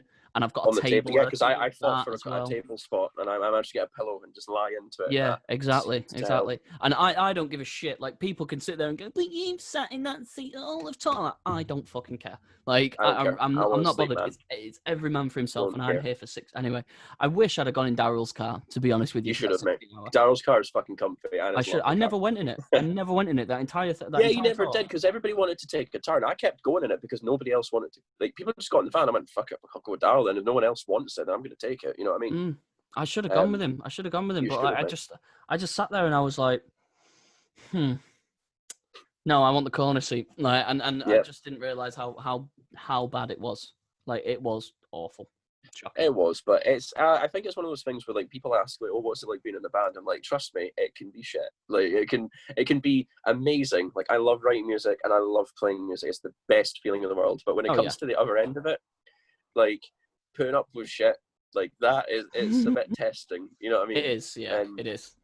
But it can get you down. I mean, it can be quite like, you know, obviously moving like from Liam's interview as well the other day. It can be fucking mentally draining. It really can be. It is a little bit. It is a little bit. I mean, with this whole lockdown stuff, like mentally, I think it's affecting everyone. I think a lot of people are in the same boat for the first time. You know what I mean? Like, globally, everyone's like in a similar situation. And I've had like my struggles with it. I've been going mental with this lockdown. That's why like where I work, they asked me if I wanted to work from home. They give me a laptop and whatnot. And I thought about it. I did think about it, but ultimately I said no because I want to have just a sense of normality. Like, I can't even go to the shop and just get juice. You know what I mean? So if I can't do a trivial, meaningless task, I don't want my work to be, you know. So it's affected me. And with the band, like I said, we do Skype calls. Like, to be honest, as we're doing this, I've seen messages ping on the phone saying, "Oh, we're having a call tonight." And I'm like sometimes it's not that I can't be bothered. It's just that because I work, I speak on the phones for a living. Yeah. Is I've been talking so much and like not going out and actually seeing people and doing more phone calls. Like, this is fine because it's the start of my day. See, by about 7 o'clock tonight, I'll fucking hate being on the phone. Yeah. But it is extremely mentally taxing sometimes, especially with relationships with people. Like, I've yelled at Liam 100 times. Like, nothing ever bad, but I've gotten like fucked off at him. But it's just me like being bitchy or venting or whatever it is, you know. And it is a mentally tasking thing. I think everybody has like moments where it is like mentally draining or taxing, or it can change your mood being in a band. It's a choice. It's a life choice, I think, being in a band. Definitely. I think what we're going to do now is, because we've been talking for I don't even know how fucking long now. Like, what time are we on, by the way?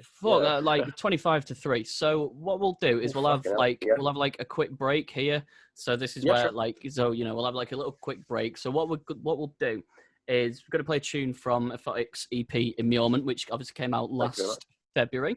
It's probably, this track is my favorite one. So it's Eternal Lucid Nightmare, which is featuring Daryl Boyce from, I nearly said Daryl Boyce from Ingested then. Like, my mind's just gone. Daryl Boyce from Scordatura. So yeah, I hope you guys enjoy it.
told him he could have a half hour to pray to God. And if God could come down and change the circumstances, he'd have that time. But God never showed up, and he never changed the circumstances.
Okay, so that was Eternal Lucid Nightmare. I hope you enjoyed it. If you want more of that lovely shit, I will leave a link to like Aphotic's Bandcamp and Big Cartel and shit, all that sort of stuff. Yeah. Whatever links Andy wants me to post, it'll all be posted Yeah, sort of, like, I'll down send you below. some at the end.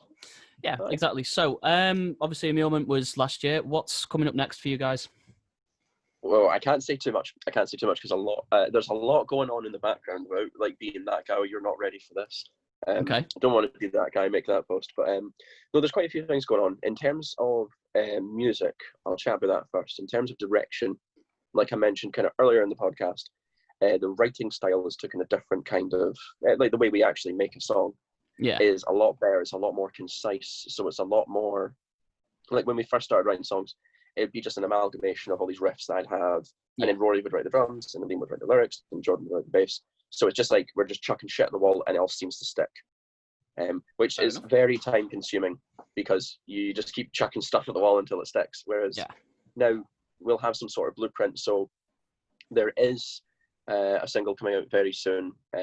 It's hopefully, I'm going to say it's within the next couple of weeks to a month. I'm going to say that much. I won't put too much on it. But we do have a new song coming out, and it's one of these ones where it's like our style is starting to change. There's a lot more in it. It's not as simplistic as before. I'd say that much. Okay. With that, then we are currently writing an album. I'll say that much. I can say that, and it's, to be honest, it's actually when we first started like doing this, I was kind of like, I don't think I've got like 10 songs in me. I don't think I could actually write 10 songs. Like I get that kind of insecurity as a musician, but as time goes on, you find out you do. You find out you do. It's just you have to keep fucking going on it. There was this thing, funnily enough, it was Jack Gordon from Chainsaw Castration said this line to me because we talked about like insecurity as a musician, as a guitarist, and he gave me this piece of advice, and it stuck with me, and I went, you know what, that's the best fucking idea I've ever heard. He said, don't think of it when you're writing an album as you got to write 10 songs. Think about it as you're writing 10 singles, like you want them to fucking stand out. And that's just kind of stuck with me ever since. So when we work on the song, we work on that song, and it's there's been a couple of songs we worked on for like 4 months constant, like nearly every day, and we're still not done with it. You know what I mean? So it's in terms of writing, I say it's the best version of Aphotic that there is. It's definitely a change. I'll say that much. It is going to be a bit different, but it's going to be better. You know, that's always good. I mean, especially with our album Ends of Misery that's just come out. I mean, we've spent a good 2 or 3 years crafting that album. Yeah, no, and it's worth it. It's paid off. It is, as someone who's genuinely, before obviously I met Adam and whatnot, as a fan of Visions, because I've got all the CDs, like all that. I'm that guy. In terms of like musical direction and evolution, obviously I can tell Tom's helped. Like he was saying about how you guys talked about the writing style and whatnot, so I can hear that. But it's more like, without being that guy, obviously the mix on the first album isn't the best. I still like the first album. It's shite. Okay, I hate it. For me, that's the only thing wrong with it. Everything else about it, I love it. You know, and see, I'm one of these guys. Whenever I get like a new album, especially if it's someone's my friends, I'm gonna listen to the whole thing.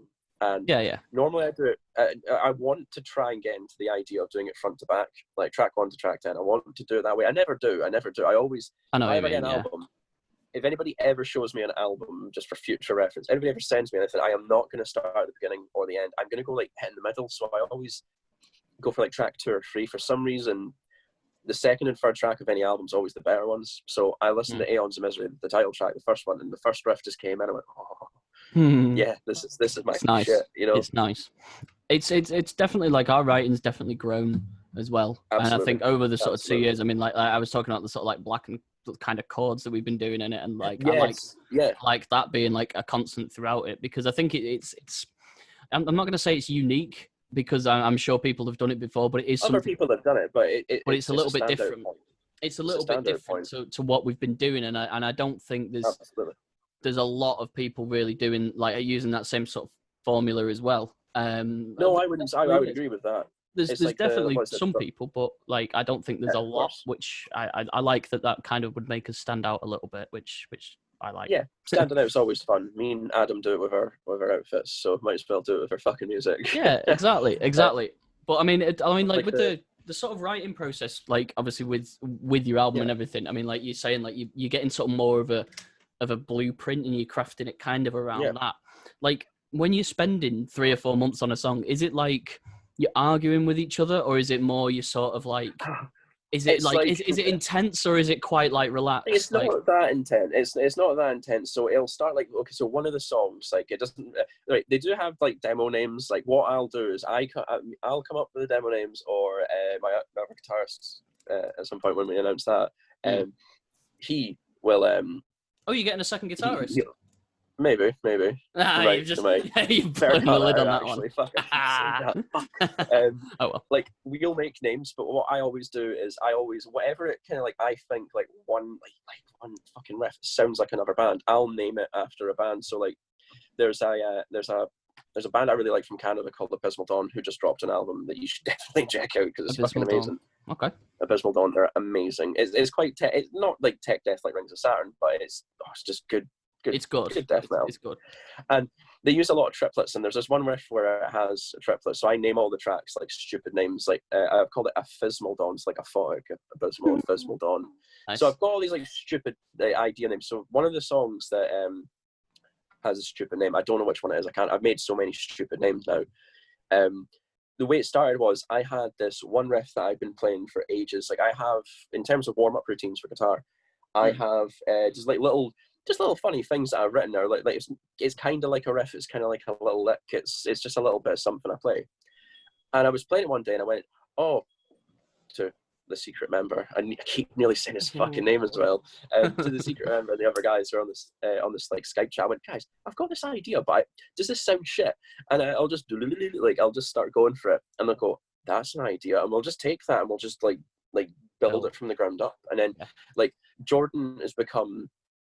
I can say this. Jordan's kind of become obsessed with like ambience. That's his new thing. Like he really likes ambience, and he likes to write more interesting bass lines. It's not just like the bass copies of the guitar, because he fucking hates that. Kind of like Adam. See, like that's what I do. Yeah. Jordan's not a fan of that. It's just his musical taste. Yeah. So it's grown in that sense that we're all doing our own thing. We're all doing it a little bit better, and we're doing it at least this time we're organized.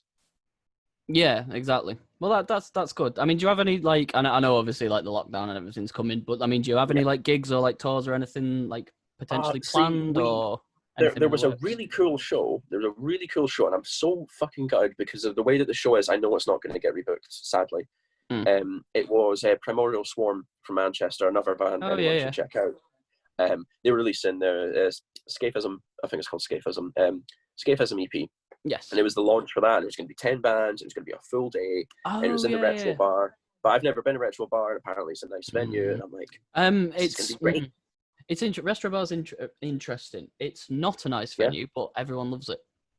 It's a small, like very compact, like but it's good. I mean, it might have changed because it went under new ownership. It's not called Retro Bar anymore. It's called something else. Right.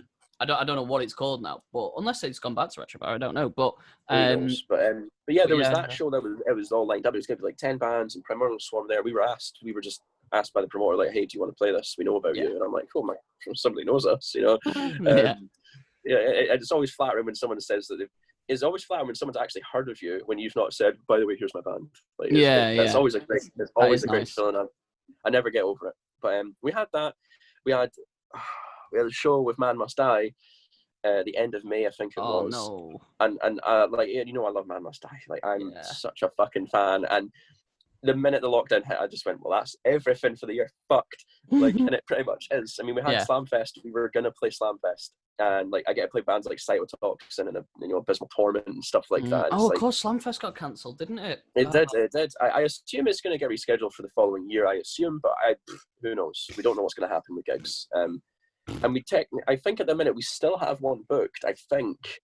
I'll have to go and check if it's. I'm sure it got rescheduled. The Man Must Die one did get rescheduled for November, so I don't know what's happening with that right now because it is a few months down the line. Yeah. So we did have some ideas. I mean, Jordan and I have talked about like the future of the band. So like I said, we are going to be writing an album. My prediction, so this is not me saying it's coming out then. My prediction is next year. It might be longer. I'm unsure. Our kind of chats we've had is that we want to do a tour at some point around that time. When we drop the album, we want to do a tour. That's the kind of the future of Aphotic as it is right now. Well, cool. At least the best I can talk about. Yeah, exactly. Cool. Right, so it's sort of getting sort of time to like start wrapping it up, unfortunately, which I could do this for another like 7 hours. I could do this for another couple of hours. If you want to do a part 2 of this, Adam. I know. I'd definitely do a part 2 of this. 100%. Okay. I think we've covered. We've covered a lot, but we've covered a lot, but we've also covered nothing. So yeah, I was going to say there's so much of tour we could talk about. It's brilliant. It's brilliant. Yeah. But yeah, I mean, I sort of did like a bit of a quickfire thing with Tom last time. Yeah, I liked that bit. That's pretty cool. I won't give long answers. I'll try not to. I'm going to do something kind of similar with you. Basically, it's you have to get rid of one of these two. Oh, yes, I love these things because they're always so difficult. Okay, so leopard print shoes or leopard print pants? Oh, I have to get rid of one of these things. Yeah, you have to get rid of one. You're never allowed to see, wear it. Wear them again. Yeah, never wear it, never see it, never again. Leopard print shoes or pants? I'm going to say the pants just because I don't currently wear them. And to be honest, I'm not really going to show off my pants to a lot of people, whereas my shoes, well, everyone can see them. Got big fucking feet. It's hard to miss them. Oh, no, I meant, but by pants, I mean like trousers, like, you know, your leopard print leggings. Oh, trousers. Oh, yeah. Fuck. Sorry, I mean, I call it pants. Like, you obviously. Oh, sorry, right, okay. All right, so leopard print shoes or leopard print trousers? Oh, fuck's sake! I said I like these things, now I hate it. It's got to be the shoes. It's got to be the shoes. I love the leopard print trousers. I love them. I can't let go of that. Oh, but are you going to find, you know, another pair of leopard print, another pair of shoes that are going to go on your monstrous feet? Beside me, I mean, I've got these wacky ones. So I've got a lot of weird shoes as well. So that fits. That'll work. Okay. That's actually going to be the hardest one for you, to be fair. I thought I'd get that. So, cigarettes or alcohol? You got to get rid of one. Alcohol. I've recently quit smoking. I've fully quit smoking. Have you? It'll be a month in a couple of days not smoked at all, and I've done so well with it. Damn it. So So you get rid of cigarettes because I already have, and I fucking love drinking. So. God damn it. Okay, fine. You love drinking beer or spirits? Oh, it depends on the mood, but if it's like continuum, like I can't, do it ever again. I'd have to say I'll have to get rid of beer because I've only just started drinking beer this year, and I do like it a lot. But I'm a cider drinker. So fair enough. I'll always have that. All right then. Cider or spirits? Oh, there we go then. Oh, that's so fucking hot. I'm gonna say spirits again because I like too many things like Cointreau and Desperano and stuff like that. So fair enough. Guitar or drums? Oh, I get rid of, you mean? Yeah, what would you get rid of? Oh, immediately drums, man. I love guitar. You reckon? So much guitar shit I listen. Oh yeah, I listen to so much. Right, shit so you would eradicate drums from the world. Yep. And that would be it. There would be no more drummers. Yeah, but there's still guitar though, so it's fine. Like. Good. I'm glad you said that. I don't listen to Buckethead for the drums. Yeah, that's good. I mean, my argument would always be that, you can actually listen to a guitar melody and go, oh, that sounds nice. You can't listen to... Yeah, you can't listen to a blast beat and go, on its own. You hear the emotion in that fill. Like, you know what I mean? It's shit. It's not the same. It's not the shit. same. It's shit. Me drunk, so. banging then has just set my dogs off as well, so that's brilliant. Last one. I didn't really know what to do for the last one, so tea or coffee? Tea or coffee? Oh, it's tea. I have tea. Get coffee. Get coffee to fuck. See, there's so a I'm reason. a tea drinker. There is a reason. There is a reason why I like you, so that's good. So you get rid of coffee. Yep. Oh yeah. I like coffee every now and again, like as a treat. I don't know, but tea is superior. It's completely superior. I just think coffee is just liquid depression in a cup. Like that might be why I like it. That might be why. It's just honestly coffee. I hate it. It's rubbish. I like coffee flavored things though. I love coffee cake. Yeah. Coffee cake's good. Or I like those kind of like frappuccino, the cold like frozen coffee style. I like them a lot. But if it's like first thing in the morning, cup of tea, I need it. There's too much fucking about with a cup of coffee. I mean, with a tea, you're just going, right, let's have a tea. I know exactly what I'm getting. Like, oh, do you want a coffee? Oh, do you want a Colombian Americano blend? Caramel Mariaco. Like, what?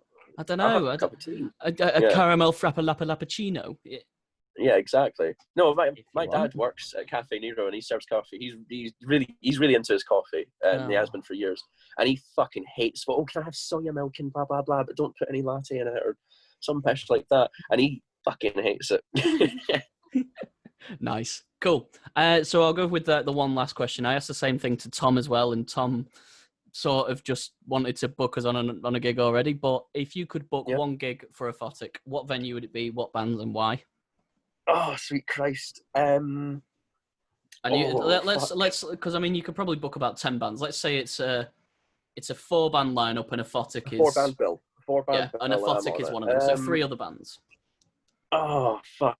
I don't know if I should be like real, like oh, I could genuinely, if I wanted to, I could book this, or if it's like slightly unrealistic. You know what I mean? I don't. It's unrealistic. Hard to say. Just go as unrealistic. Go with the unrealistic. Whichever one you want. I think I would like to play a gig where I wouldn't mind just being the openers, because of what I'm picking. So I would have a band. I would have Psychroptic in there. I've been really into them recently. I've been into them for years, but recently they've been kind of heavy on me. Okay. Just all the kind of groove kind of riffs. I'd pick Revocation because I'm big into Revocation. Yeah, I'm a huge fan of Revocation. I'd have them headline, and I'd probably just because I love them and to play with them would be a thing. Is Rings of Saturn. I know everyone hates them, right? But I fucking love them. They're one of my favorite bands ever. I love them. Yeah. Disappointed with that answer. I was. I mean, Revocation and it was fine, and then you just. I thought you were going to say Bodum. I had you down to say Bodum. Oh well, man, fuck it. Fuck Rings of Saturn. I'm playing Bodum. Bodum headline. Bodum come back, and they're going to do Are You Dead Yet in full. There we go. Yes, Are You Dead Yet and Follow the Reaper in full. Yeah. Never end. They'll just play everything like Are You Dead Yet. You know what? No. I thought I'd open and then Bodum have to do like a 4-hour set or something like that. Their entire discography up until Are You Dead Yet? I'm fine with that. Perfect. All right, cool. Well, excellent. Thank you so much for taking the time to come on with me, Andy. I have very much enjoyed this. Like I say, I could go on for another 20 years. Yeah, no, I hope we do a part 2 because I'd really like to do a continuation. I think we're going to have to because I don't think we've covered enough, even though we've covered everything, but we haven't covered a lot, but we've covered fuck all at the same time, haven't we? Yeah, I mean, like you sort of went onto the leopard print a lot earlier than I wanted you to as well. I mean, like, sorry, man. God, everything fuck the part. No, like I was sort of like jumping back and forth because there was like different like parts, but I mean, it was all fine. Right. Thank you very much for coming on. Check out Aphotic as well. Link of everything in there will be in the description as well. Like and subscribe to the VoDKast as well for more of these shitty waffles with people. So say bye. No, we've got big things coming soon. Exactly. Actually, Adam, can I do like a little shout out to a friend because I promised I'd say something on this podcast. It's a stupid one though. It's not serious. Using my go ahead. Oh come on, it's funny. Go on, Hi, do Lewis. it. You're a silly. No, it's from my friend Lewis. Hey Lewis, you're a silly fat wanker, and I hate you. That's all I wanted to say. All right, there you go, Lewis. You are a silly fat wanker, and I hate you as well. Yes. I think you're a nasty, fat, disgusting. That works better than I thought. Awful human, and yeah, there we go. That's how we're going to end this. So yeah, say goodbye. Yeah, goodbye, Adam. I'll see you later, man. Goodbye. Ta-da, everyone.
suffered some kind of a complete mental breakdown. He ran amok and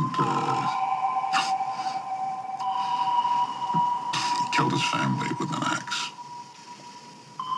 Stacked them neatly in one of the rooms of the West Wing, and then he He put both barrels of a shotgun in his mouth.